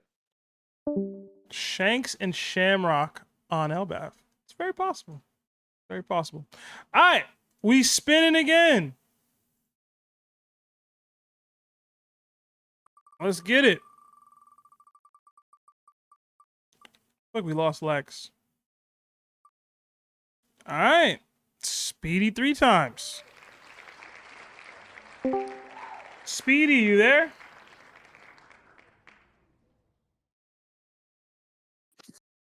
Yo. All right, man. Talk to me. You got 5 minutes. I'm doing rapid fire. I got to get out of here by 8. 5 minutes. Two quick questions, bro. Mm-hmm. Luffy in Gear 5. Do you think he really finna get a hybrid form? Like, I've heard he may not get one. Hybrid form could be like an ego switch. And me thinking about it, I can't think of nothing. The way Gear 5 works, I don't think he'll have another form at all, really. It'll be a situation where... All right, so basically the way Gear 5 actually works, Luffy can essentially become whatever he envisions. Like, we saw him become a genie last chapter, you know? Literally. So there's no, like... I don't think there's another form. Like, I don't think there's a Gear 6. And 2, I don't think there's a form that he'll go into unless he's just basically... Like, I don't think there's a hybrid form to that. The way the fruit is, the way that is whatever Luffy envisions. He could become a Tonka truck if he feels like it. You know what I mean? Like, it won't be a hybrid form. It'll just be him doing more random forms. You know what I'm saying? Yeah. So no. And that leads straight into my second question, because if he doesn't get a hybrid form, do you think, okay, like in Dragon Ball Z, when Goku and then went Super Saiyan, and after a while, instead of trying to get stronger, him and Gohan just stayed in that junk, like nonstop until they got used to it. Do you think Luffy gonna have to get used to it, or like he's missing the piece? I remember a bunch of episodes back, somebody said Luffy might eat the Mother Flame, and then his Gear 5 would turn like colorful or whatever, and that's his fully form. You think it's gonna be like that or something? I mean, that would be a wild sequence of events. My only fear is, like, would he be not capable of getting out of Gear 5 if that's the case? You know what I mean? Yeah. Mm-hmm. But that would just kind of be like like a mastery of the form, I guess. But then it's not him who did it. It's the Mother Flame did it. You know? I don't know if I like that. That's fair. That's a me not liking it, though. I'm not saying it's not possible. I'm just saying that would be Luffy finding, like, that's Luffy upgrading in a way that gives him this permanent bloom that's like, yo, I ate something and it let me... It's basically him eating another Devil Fruit. You know what I'm saying? Yeah. But that's why I lean with the Goku thing at first, because I would low-key prefer him to just get used to it. It's kind of a way that explains every little inconvenience after he got Gear 5, he just using it. It's more so just him trying to get used to it, him having fun in it, or just whatever. But that's not solving his hockey problem. You know what I mean? Like, yeah, he gotta get Joy Boy level hockey to beat Imu and stuff, you know? So Rayleigh said the only way to get better is to just use it. You gotta fight, bro. Yeah. I mean, if he could fight with his... I mean... I don't know. He gotta do something about that hockey. Either way, he gotta cross that hurdle, bro. Yeah, he gonna have to do something, man. That was it, bro. I know you pressed for time, man. That's all I wanted. Okay. I appreciate you, bro. You have a good one. Yes, sir. I appreciate you, man. All right. Spin the wheel again, man.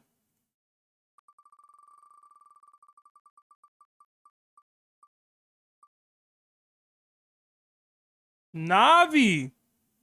Come on down. Navv, you there?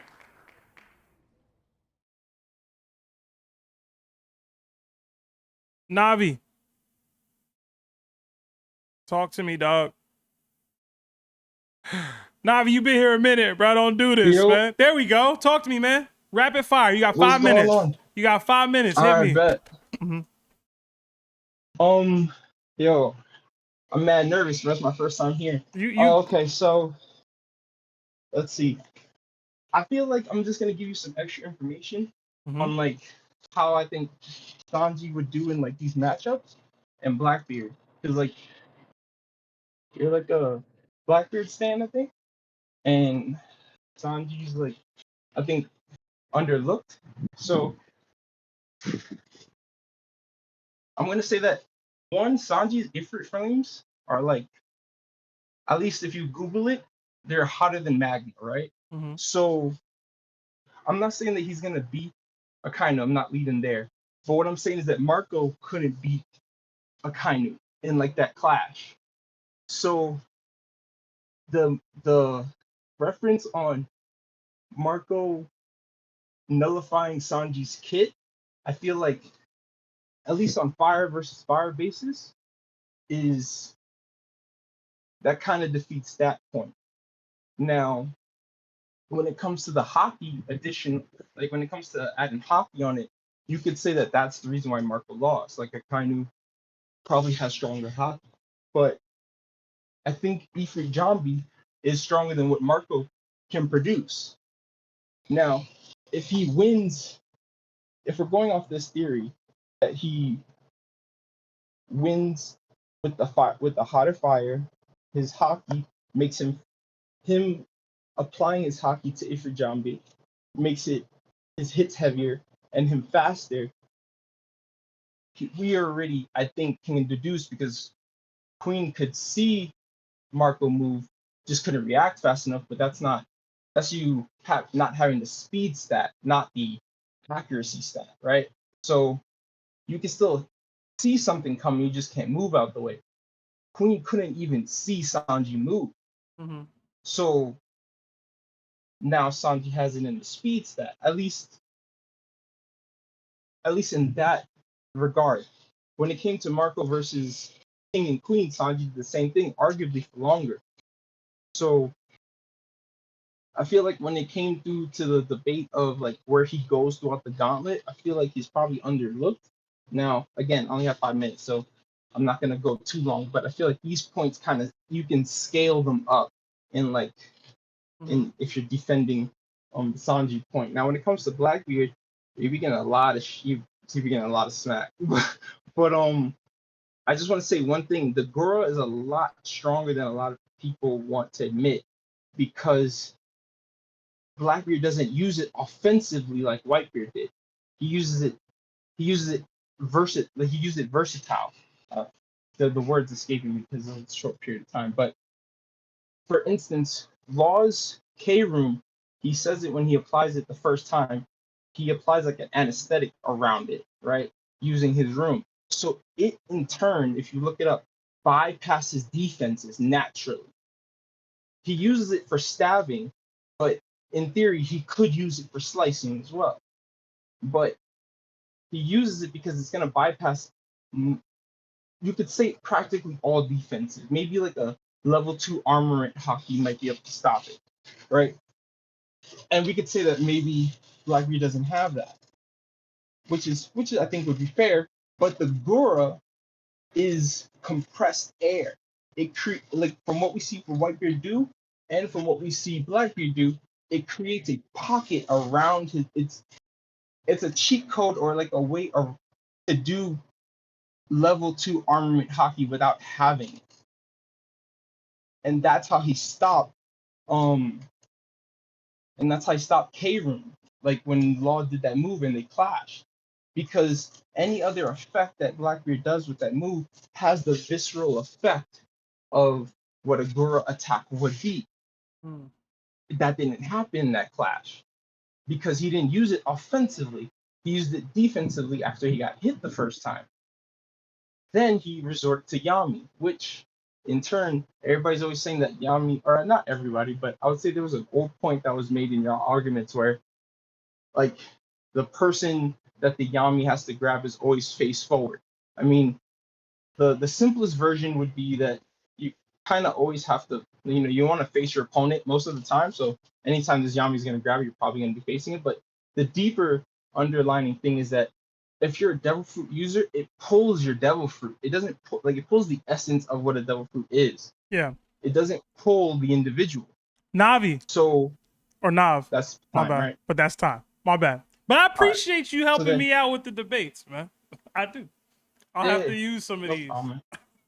Yeah, man, that's what I'm hoping you use them in the next go around, because Blackbeard is a lot stronger, and I got converted low key. Like I was arguing with somebody in the Discord about, like, you know, Blackbeard's not really all that, but at the same time, when they pointed out some references, that was one of the things, and I went down a deep dive, and Yami and Gura as a combination, Blackbeard doesn't use it the way Whitebeard or anybody else would have used it. So that's why I think he slept on. So there you go. All right, man. Appreciate you. Have a good night. Ladies. All right. Next up, we spinning again. I guess Lex is gone. Let's do it.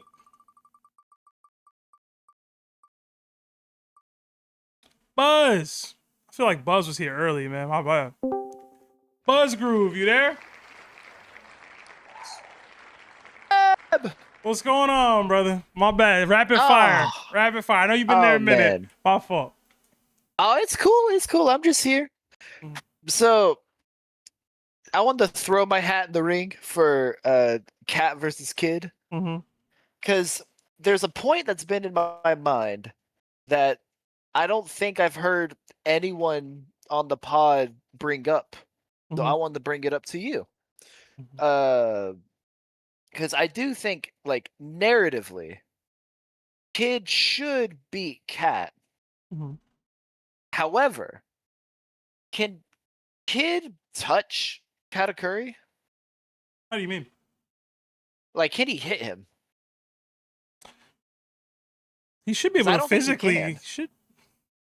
You mean like he would future sight dodge, or how do you mean?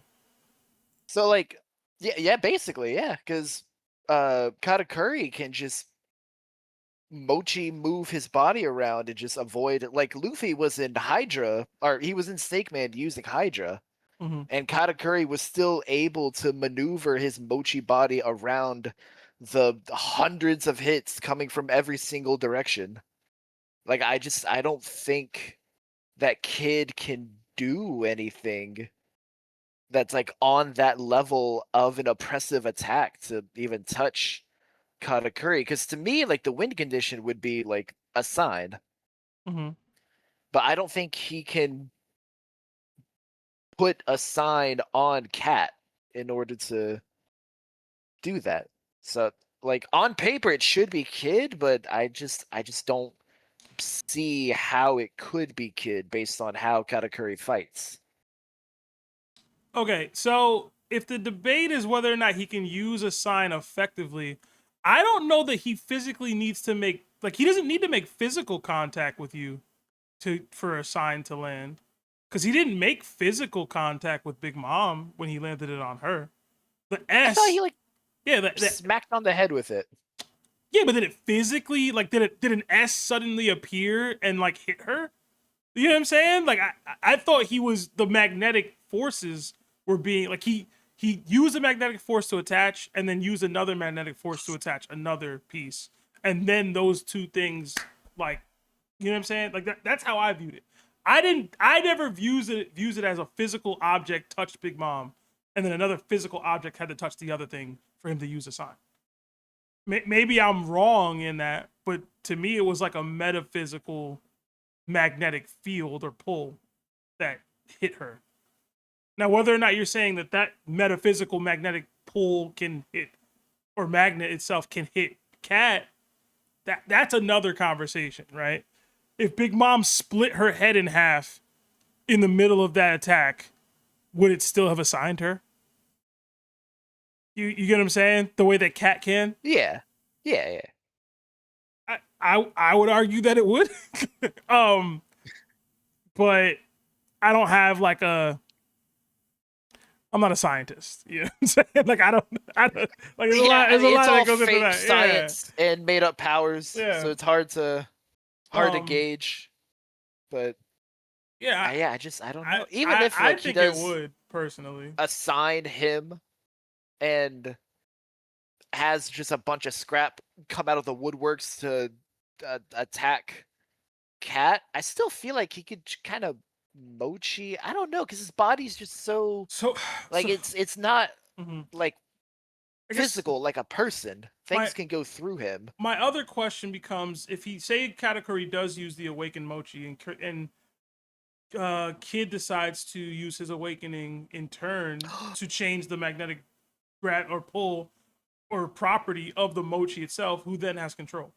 Would it be Kid or would it be Cat? I didn't even think about that. So you know how Cat can create those like circles of mochi just like in the air? Are those like a part of him, right? It's not like Luffy where it like literally comes out of nowhere. See, like, it's weird with Cat because the way he operates, it's like a Logia, but he's not a Logia. So he's producing this stuff from himself, but he's not a Logia. So it's like I don't know if that's him. All like him, it's all mochi. So is that also a part of the assign? Can he create enough mochi around to like negate the assign, because technically that's all him? I don't know. Like it wouldn't go to him, it would just go to all the mochi. Oh my gosh, yo, Oda, I want to see this fight. Yo, that's crazy. It'd definitely be an interesting matchup, I'll tell you that. Yeah. I still got Kid though. Extreme Diff. I mean, that's fair. Yeah, I don't feel too strongly on it. I just had that thought. Maybe high diff. But Buzz, I gotta drop you there. That's 5. Oh, please kick me out. Use the boot. Have a good one, man. You too, man. See ya. All right. We spin again. Gotta add Villain's name. Actually, I'm not adding you, Villain. You gotta wait between these two, bro.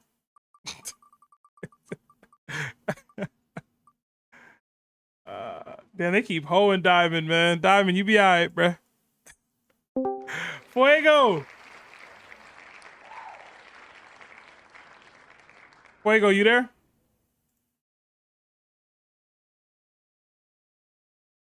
Fuego going once.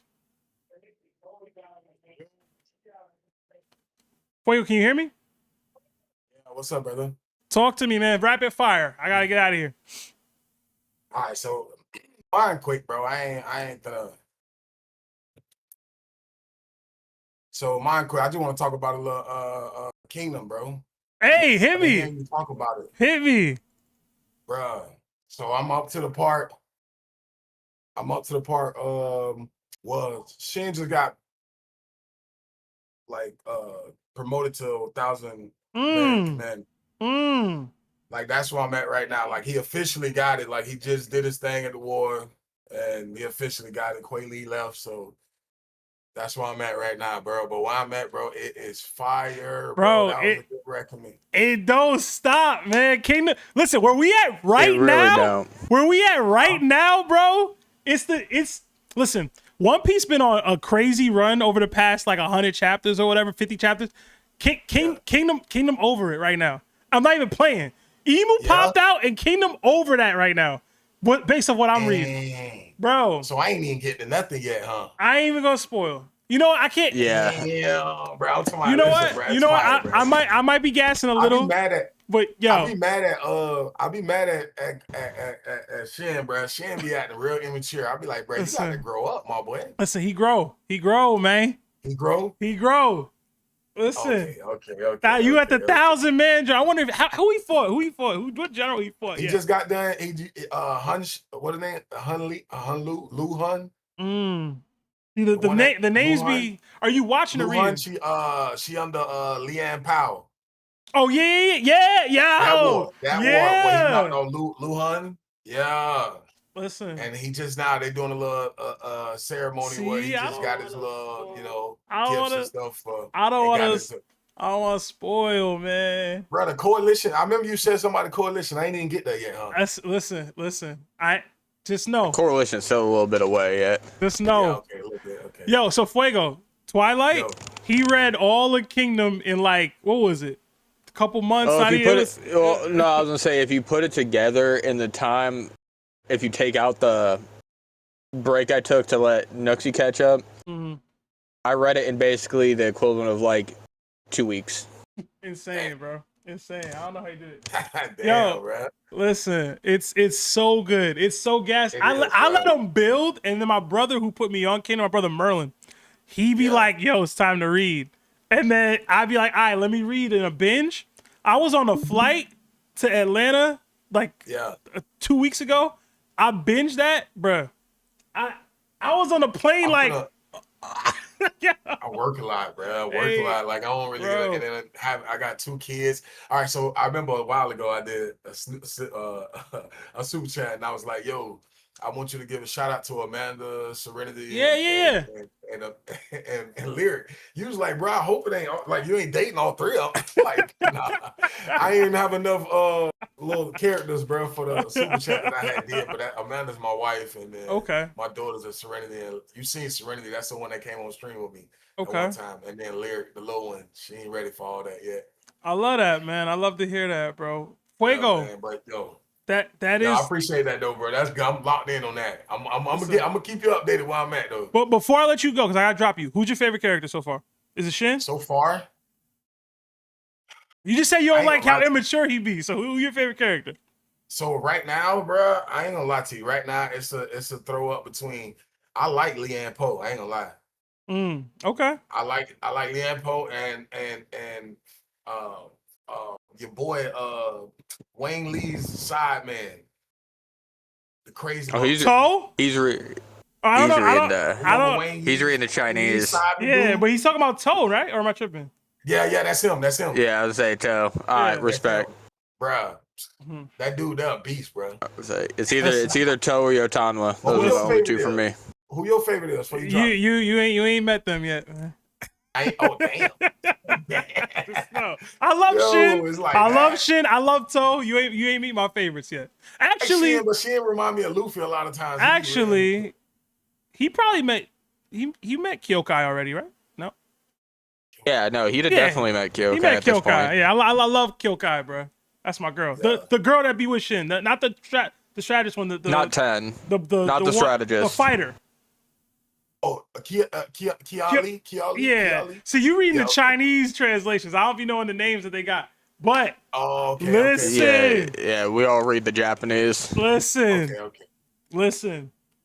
Kyokai, Yotanwa, Kanki, Osen, Shohei-kun. That's why the names don't. But now that you said that the translation different, bro. Now it makes sense. I'm like, I'm reading the same story, but the names ain't. It's. Well, I'm watching it and I'm reading a little bit, but I got it off Shonen Jump, the app. So that's how I'm reading it. That'd be why they do the Chinese. We support Shonen Jump. They should look different than like regular mangaka. Like it's crazy. It's different. I hope I ain't just spoiled that. That's my bad if I spoiled something. Fuego, I got it. You good. I'm locked in, bro. I gotta drop you. She just left. She left. Like she went to go get her revenge. So they ain't even seen it yet. They going through the loss that they keep losing. That's before the chick that used to be with him, that used to be in the little suit. Yeah. She just came back. They just introduced her back. Okay. And she's a tactician. That's exactly where I met. That was the last thing I was on. Okay. So, I bet. Fuego, keep us posted in the Kingdom chat, man. We got Kingdom chat. Keep us posted. Oh, you do? Bro. All right, man. I'm gonna find it. I got you. Yeah. I bet. Yes, sir. Y'all boys be easy, man. Shout out Twilight, shout out Toby. Y'all boys be easy, man. Yes, sir. Take it easy, Fuego. All right, buddy. Have a good one, bro. Yes, sir. Toby, when you starting Kingdom, man? Bro, I still gotta get. If I'm gonna start anything, it'll be Ippo again. But I haven't even started Ippo in so long. Where Gameron at, man? Yeah, bro's been on Gameron. I was just giving him smack about Gameron the other day. Don't even worry about it. Don't even worry about it. And then Ippo. Gamma, then Ippo, because Gamma's shorter. Diamond, 5 minutes. Talk to me, bro. Rapid fire. All right. I just want to say I was number 2 in line, but it's all good. Yeah, we got to do a better job of keeping track, man. That's my bad. I was gonna say I watched the LWAP video you were featured in, and I feel like a point for the should other countries' animes be nominated, it should have brought up Parasite, the Korean movie. Like that movie was a Korean director, but like it ended up being like one of the best movies like ever. Like that could have been a good point. They didn't give us the questions to prep, man. I was off the cuff. You know what I'm saying? We just kind of fair. I was just off the cuff with it. Yeah, nah, but I was gonna say because I listened to like the Gotta Hate 'Em podcast with like Shamim and them, and they had LWAP, and I used to think that like sometimes you guys be crazy with power scaling, but I think they might take the cake. LWAP or Shamim? It started off with Shamim, but then LWAP kind of we're kind of co-signing, not really, but I'm gassing it. But they were saying that Zoro then had a better chance of beating Katakuri and Whole Cake Island than Luffy did. Listen, man. Yeah, and the reason is like it originally started with the Katakuri King debate, and then with those type of debates, it pivots to other characters, and then they were saying how like, which is technically true, that Zoro really didn't get a power up from like time skip up until he got Enma, and then how I forgot who said it, but they're saying how like Katakuri took like multiple hits from Luffy, and he was still like good, but like one hit from Zoro, you could like pass. So I just wanted to, those are your people, bro. Listen, you gotta listen. They good people, man. I don't. No, they are. Listen, the twins and Larry can't scale half the time either, bro. I can't. Scaling isn't why I mess with people, bro. Scaling's the last thing I look for in a top collab, man. In a top friendship. Whether you can scale is the last on the list, bro. I don't know, bro. Fex are still blocked, and he's a Mihawk fan. Fex are blocked because Larry be feeling a way about Fex are spoiling. It's not because he can't scale. That's true, yeah. Yeah, but that's Larry pretty much Larry it. don't play with spoilers. Yeah. That's why it's an instant ban in chat even. Yeah, bro. He never got unbanned? I think he did. He just don't be around. So I don't know. Oh, okay. I was about to say. Yeah, but that was pretty much all I had. And also, y'all should try to do like a One Piece Jeopardy game, because I played one in the Shmeem's like server, and I'm not gonna gas myself, but I was doing pretty good until one guy started, because there was categories, and one of them was openings, and the other one was like closings. This guy in that server, I mean, they're all cool people. He was moving like that GeoGuessr guy, where you see one image and he's like, "Oh yeah, that's opening 15 and the song name and everything." Like it was crazy. I think we did Jeopardy once. No, way back in the day, Toby. Am I tripping? I don't remember. I think we did Jeopardy. I know we did Family Feud. I don't remember if we did Jeopardy or not. We definitely did Family Feud. We maybe did Jeopardy. I can't remember. Yeah. But yeah, I'm planning on doing another mod night once the Survivor tournament is over, with that additional member for their one-day mod. So Diamond, I know you're a part of that. So if you win, maybe you could participate. But yeah, we need to start doing more games and stuff like that. So yeah, those would be fun, like on stream with the four of you guys, or like with the mods, or like other members. Yeah, I gotta find a way to make it happen with the twins. That's the real issue. But now that they have mics and cameras, maybe it's more possible. But Diamond, yeah, just pull like a neutral party and have them stream the actual game, because some of y'all might be cheating during the game. All right, hey Diamond, you have a good night, man. Thank you for your patience. All right, man. You too, guys. All right, next. Villain, talk to me, bro. in general, but like it's not the same. Villain, I don't know who you talking to, but wrap that up and start talking to me. Yes, sir. How you doing, Sebastian? Good, sir. Gentlemen, you doing all right, Toby? Oh, good, man. What's up, bro? Rapid fire, I'm already over. 5 minutes. Hey, it's cool. Yeah, I don't even need all that for real. I just wanted to say this right now. I mean, probably not. You be listening to theories all day, but I had a theory about like what Imu's power was, right? And how it was like the original power of the world or whatever like that. I also want to make this call out that Luffy has the same power. Like Luffy is going to just be able to essentially omen things, in my mind. But like it won't be omen the same way that like Imu's doing it. It'll be his own thing. But the root of their powers is going to be the exact same thing, and it's because they're both gods in my head. They both reached the pinnacle of power, identified that it's just the only way that they can really be the same person is if they have the same power, or if he's going to be comparable is because he has the same power. And it works because of the breakdown of just how imaginative Imu's power is, the whole like just of what he's capable of doing at this point, with his reference to Omen being something that resides in all things, the interactions that Luffy's devil fruit has with the environment that's similar to Imu's, like it's the same thing, Luffy doing an Omen? No, okay, but see, it wouldn't necessarily be an Omen. Would it be a Halo? What would it be? No, it's like the physical embodiment doesn't have to change. The way that Luffy uses his power doesn't necessarily have to change. It's just gonna be more of what it is. You know, like I'm not Oda. I don't be disrespectful stuff about this. But like just imagining that Luffy takes a step back from, obviously like everyone's like, yo, he doesn't know it's not just a rubber fruit. It's not just a rubber fruit. It's the Nika fruit. But what is the Nika fruit? Right? What is the true origin of that power? Like, why is that devil fruit capable of just doing whatever? What was the original Nika's true power?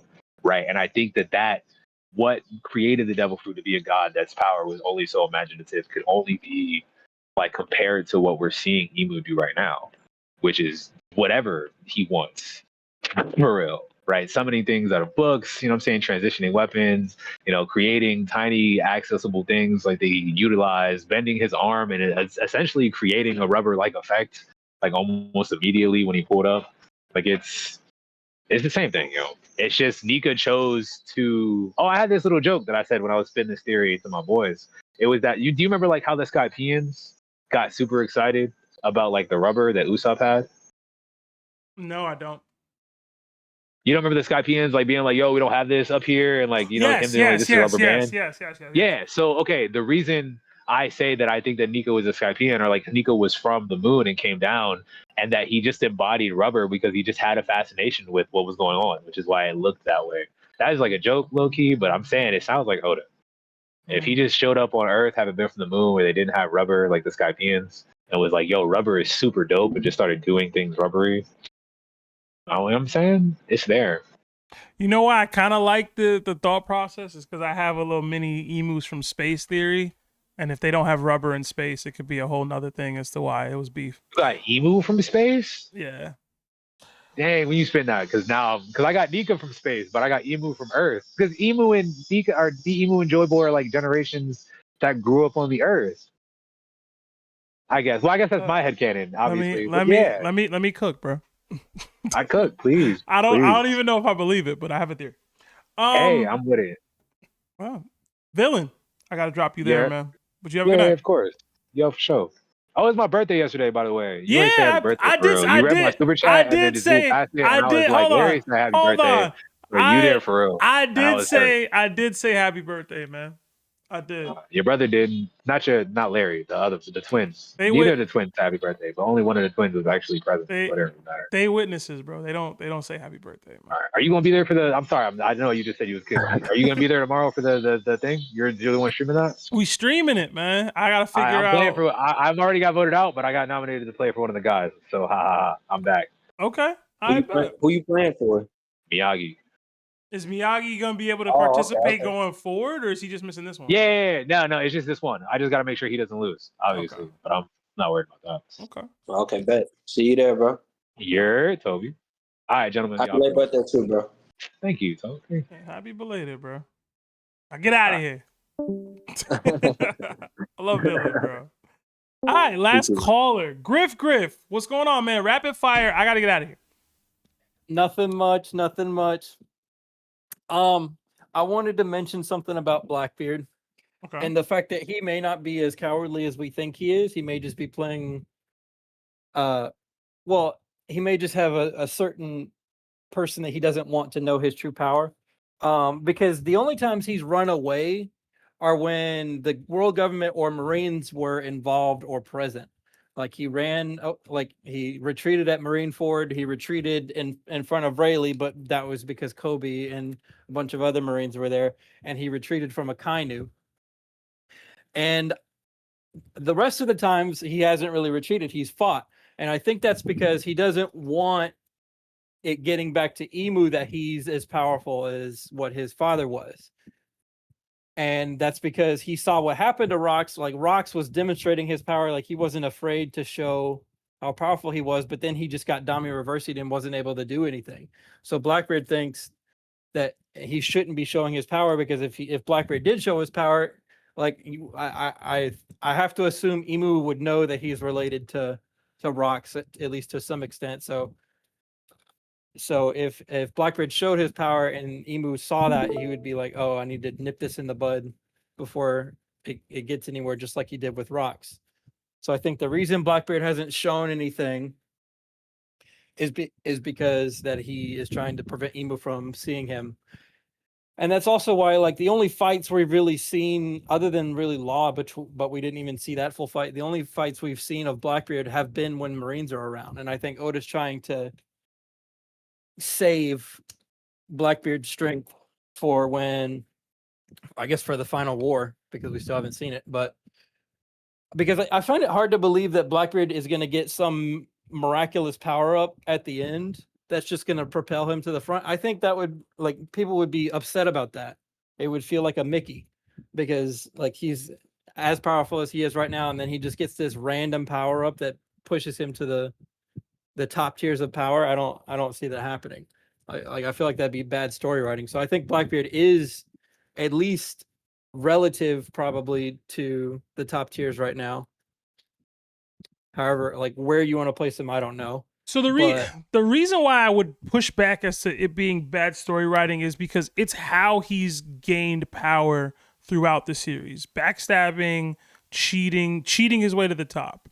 You know what I mean? So like, to me, yes, he could be very powerful already, but him getting another cheat code to getting more powerful is very in line with his character as has been written to this point. So I don't know that I would agree that it would be bad writing that he got another power up to get him even farther up the scale here. Not to say that he isn't already strong. I'm just saying, to me, it's very in line with what he does, how he goes about his business and how he's written. He's taking the easy way, as it were, to the top, you know? But then that would mean, so I guess that would mean that whatever power up he would get would have to be some kind of devil fruit related thing, because hockey, like, I don't like, he can't really just magically get top tier hockey. Yeah, it would probably be another devil fruit. But would that put him on the tiers of the, like, the devil fruits can make you extremely powerful, and I think just Blackbeard's devil fruits put him like among the mid to top tier. But to become like Joy Boy and Emu level, I think you do still need that hockey, because Joy Boy and Emu had the top tier devil fruits, but they also had the top tier hockey. So in order to really compete with them, you can't just have a top tier devil fruit. Yeah, I mean, even devil fruits. He'd have to have some comparable level of hockey as well, but why not both? I think he could, but I think he already has like at least relative to that kind of level of hockey. Whose level? He's just not showing it because he's trying to hide his strength until he's really ready to face Emu or whoever he's going to face. Well, this goes in line with Toby's theory about him being the one to take out Emu in the end. So, hey, I can see it happening. I won't like it though. I don't like Blackbeard. I just narratively I can see the signs of him, like, because based on what Shank said about him, and then the way, like, even the fights we've seen from him, He's been very nonchalant in the way he fights. Like he knows he's not really in much danger. Mm-hmm. Yeah. Okay. I just gotta assume there's some more behind it. He gonna show it eventually, man. But Griff, I gotta get out of here. You have a good night. All right, man. have a good one. All right. Yo, so you seen the link I sent in chat? Nah, I didn't. It was the Jeopardy stream. It was 3 years ago. Yeah, I was like, I know he did Jeopardy, man. I had a feeling. Yeah. Okay, I have to check it I out. wasn't in it though, because I had a track meet. So I forgot. All right. I did it. We did have another $5 super chat from Project Iceman. It says, "What if Imu was the origin of what Devil Fruit came to be, while Lily was the goddess of the sea? Something Imu did made her hate Devil Fruits, thus the sea curse." See, that plays into the god motif that we're starting to get of what the first world might have been like, and that's pretty cool. I like the agency that Lily has here. I think a lot of times we talk about Lily and people reduce her to just the love interest of like, oh, Joy Boy, she was cheating on Imu with Joy. Like I was always like, that's a little stupid. Like that's too goofy. Her having this type of like impact, agency, power to do a thing, I like that. She's already been seemingly the reason why the poneglyphs still exist or whatever that Imu had said, or were scattered, whatever. So I like Lily being a bigger focal point in the story as far as like a competitor or somebody who is strong as well. So I can see it. Goddess of the Sea. Maybe the original Poseidon. Maybe not. I don't know. Could be cool. Think Lily's a fisherman? Fishwoman? Could be. Could be why Imu hates them so much. You know? Yes. Mm-hmm. They never. Although was Poseidon not the name of the person that Joy Boy was talking to, or am I? Tripping? I think Poseidon could just be like Joy Boy, like it's just a title. But is Joy Boy, that could just be Joy Boy's actual name. Based off the last chapter, Joy Boy introduced himself as that. You know what I mean? And that's what I said too in spoiler chat, and that really messed my head up because I was very convinced that Joy Boy wasn't his name. Yo, me too. I thought it was just his epithet, but if it's his name, that changes a little bit about him. He could be lying to Imu though. That's just maybe what he introduced himself as, like Mr. Prince with Sanji. That's what someone told me in chat. So Sanji introduced himself as Mr. Prince the Crocodile. So you see what happened. See, but all right, y'all. That's it. I hope y'all like the stream. If you haven't already, please do. We will be back tomorrow with the first installment of the Survivor series via stream. We're down to 10 survivors for our what's the prize? You get to be a mod for a day. Should be a lot of fun. Somehow, some way, Toby is still a competitor. I don't know what that means. I don't know what it would mean for Toby to win. But he just gives his winning off to somebody of his choice. Yeah, I guess. Yeah. Head mouse for a week. Yeah. Yeah. You get to. No, I don't want that. Yeah, it'll be fun. I'm still working on the thumbnail, so sorry if I haven't posted the video just yet. But yeah, it should be dope. I have to work with Chris tonight, which is why I have to leave. On setting up the template and the layout and how we're gonna run it. So, y'all have a good one. Like the stream if you haven't. Again, if you want to be a part of these call-in streams going forward, become a tiered member on the Discord. But that's it for me. I'll see y'all tomorrow, and have a good night.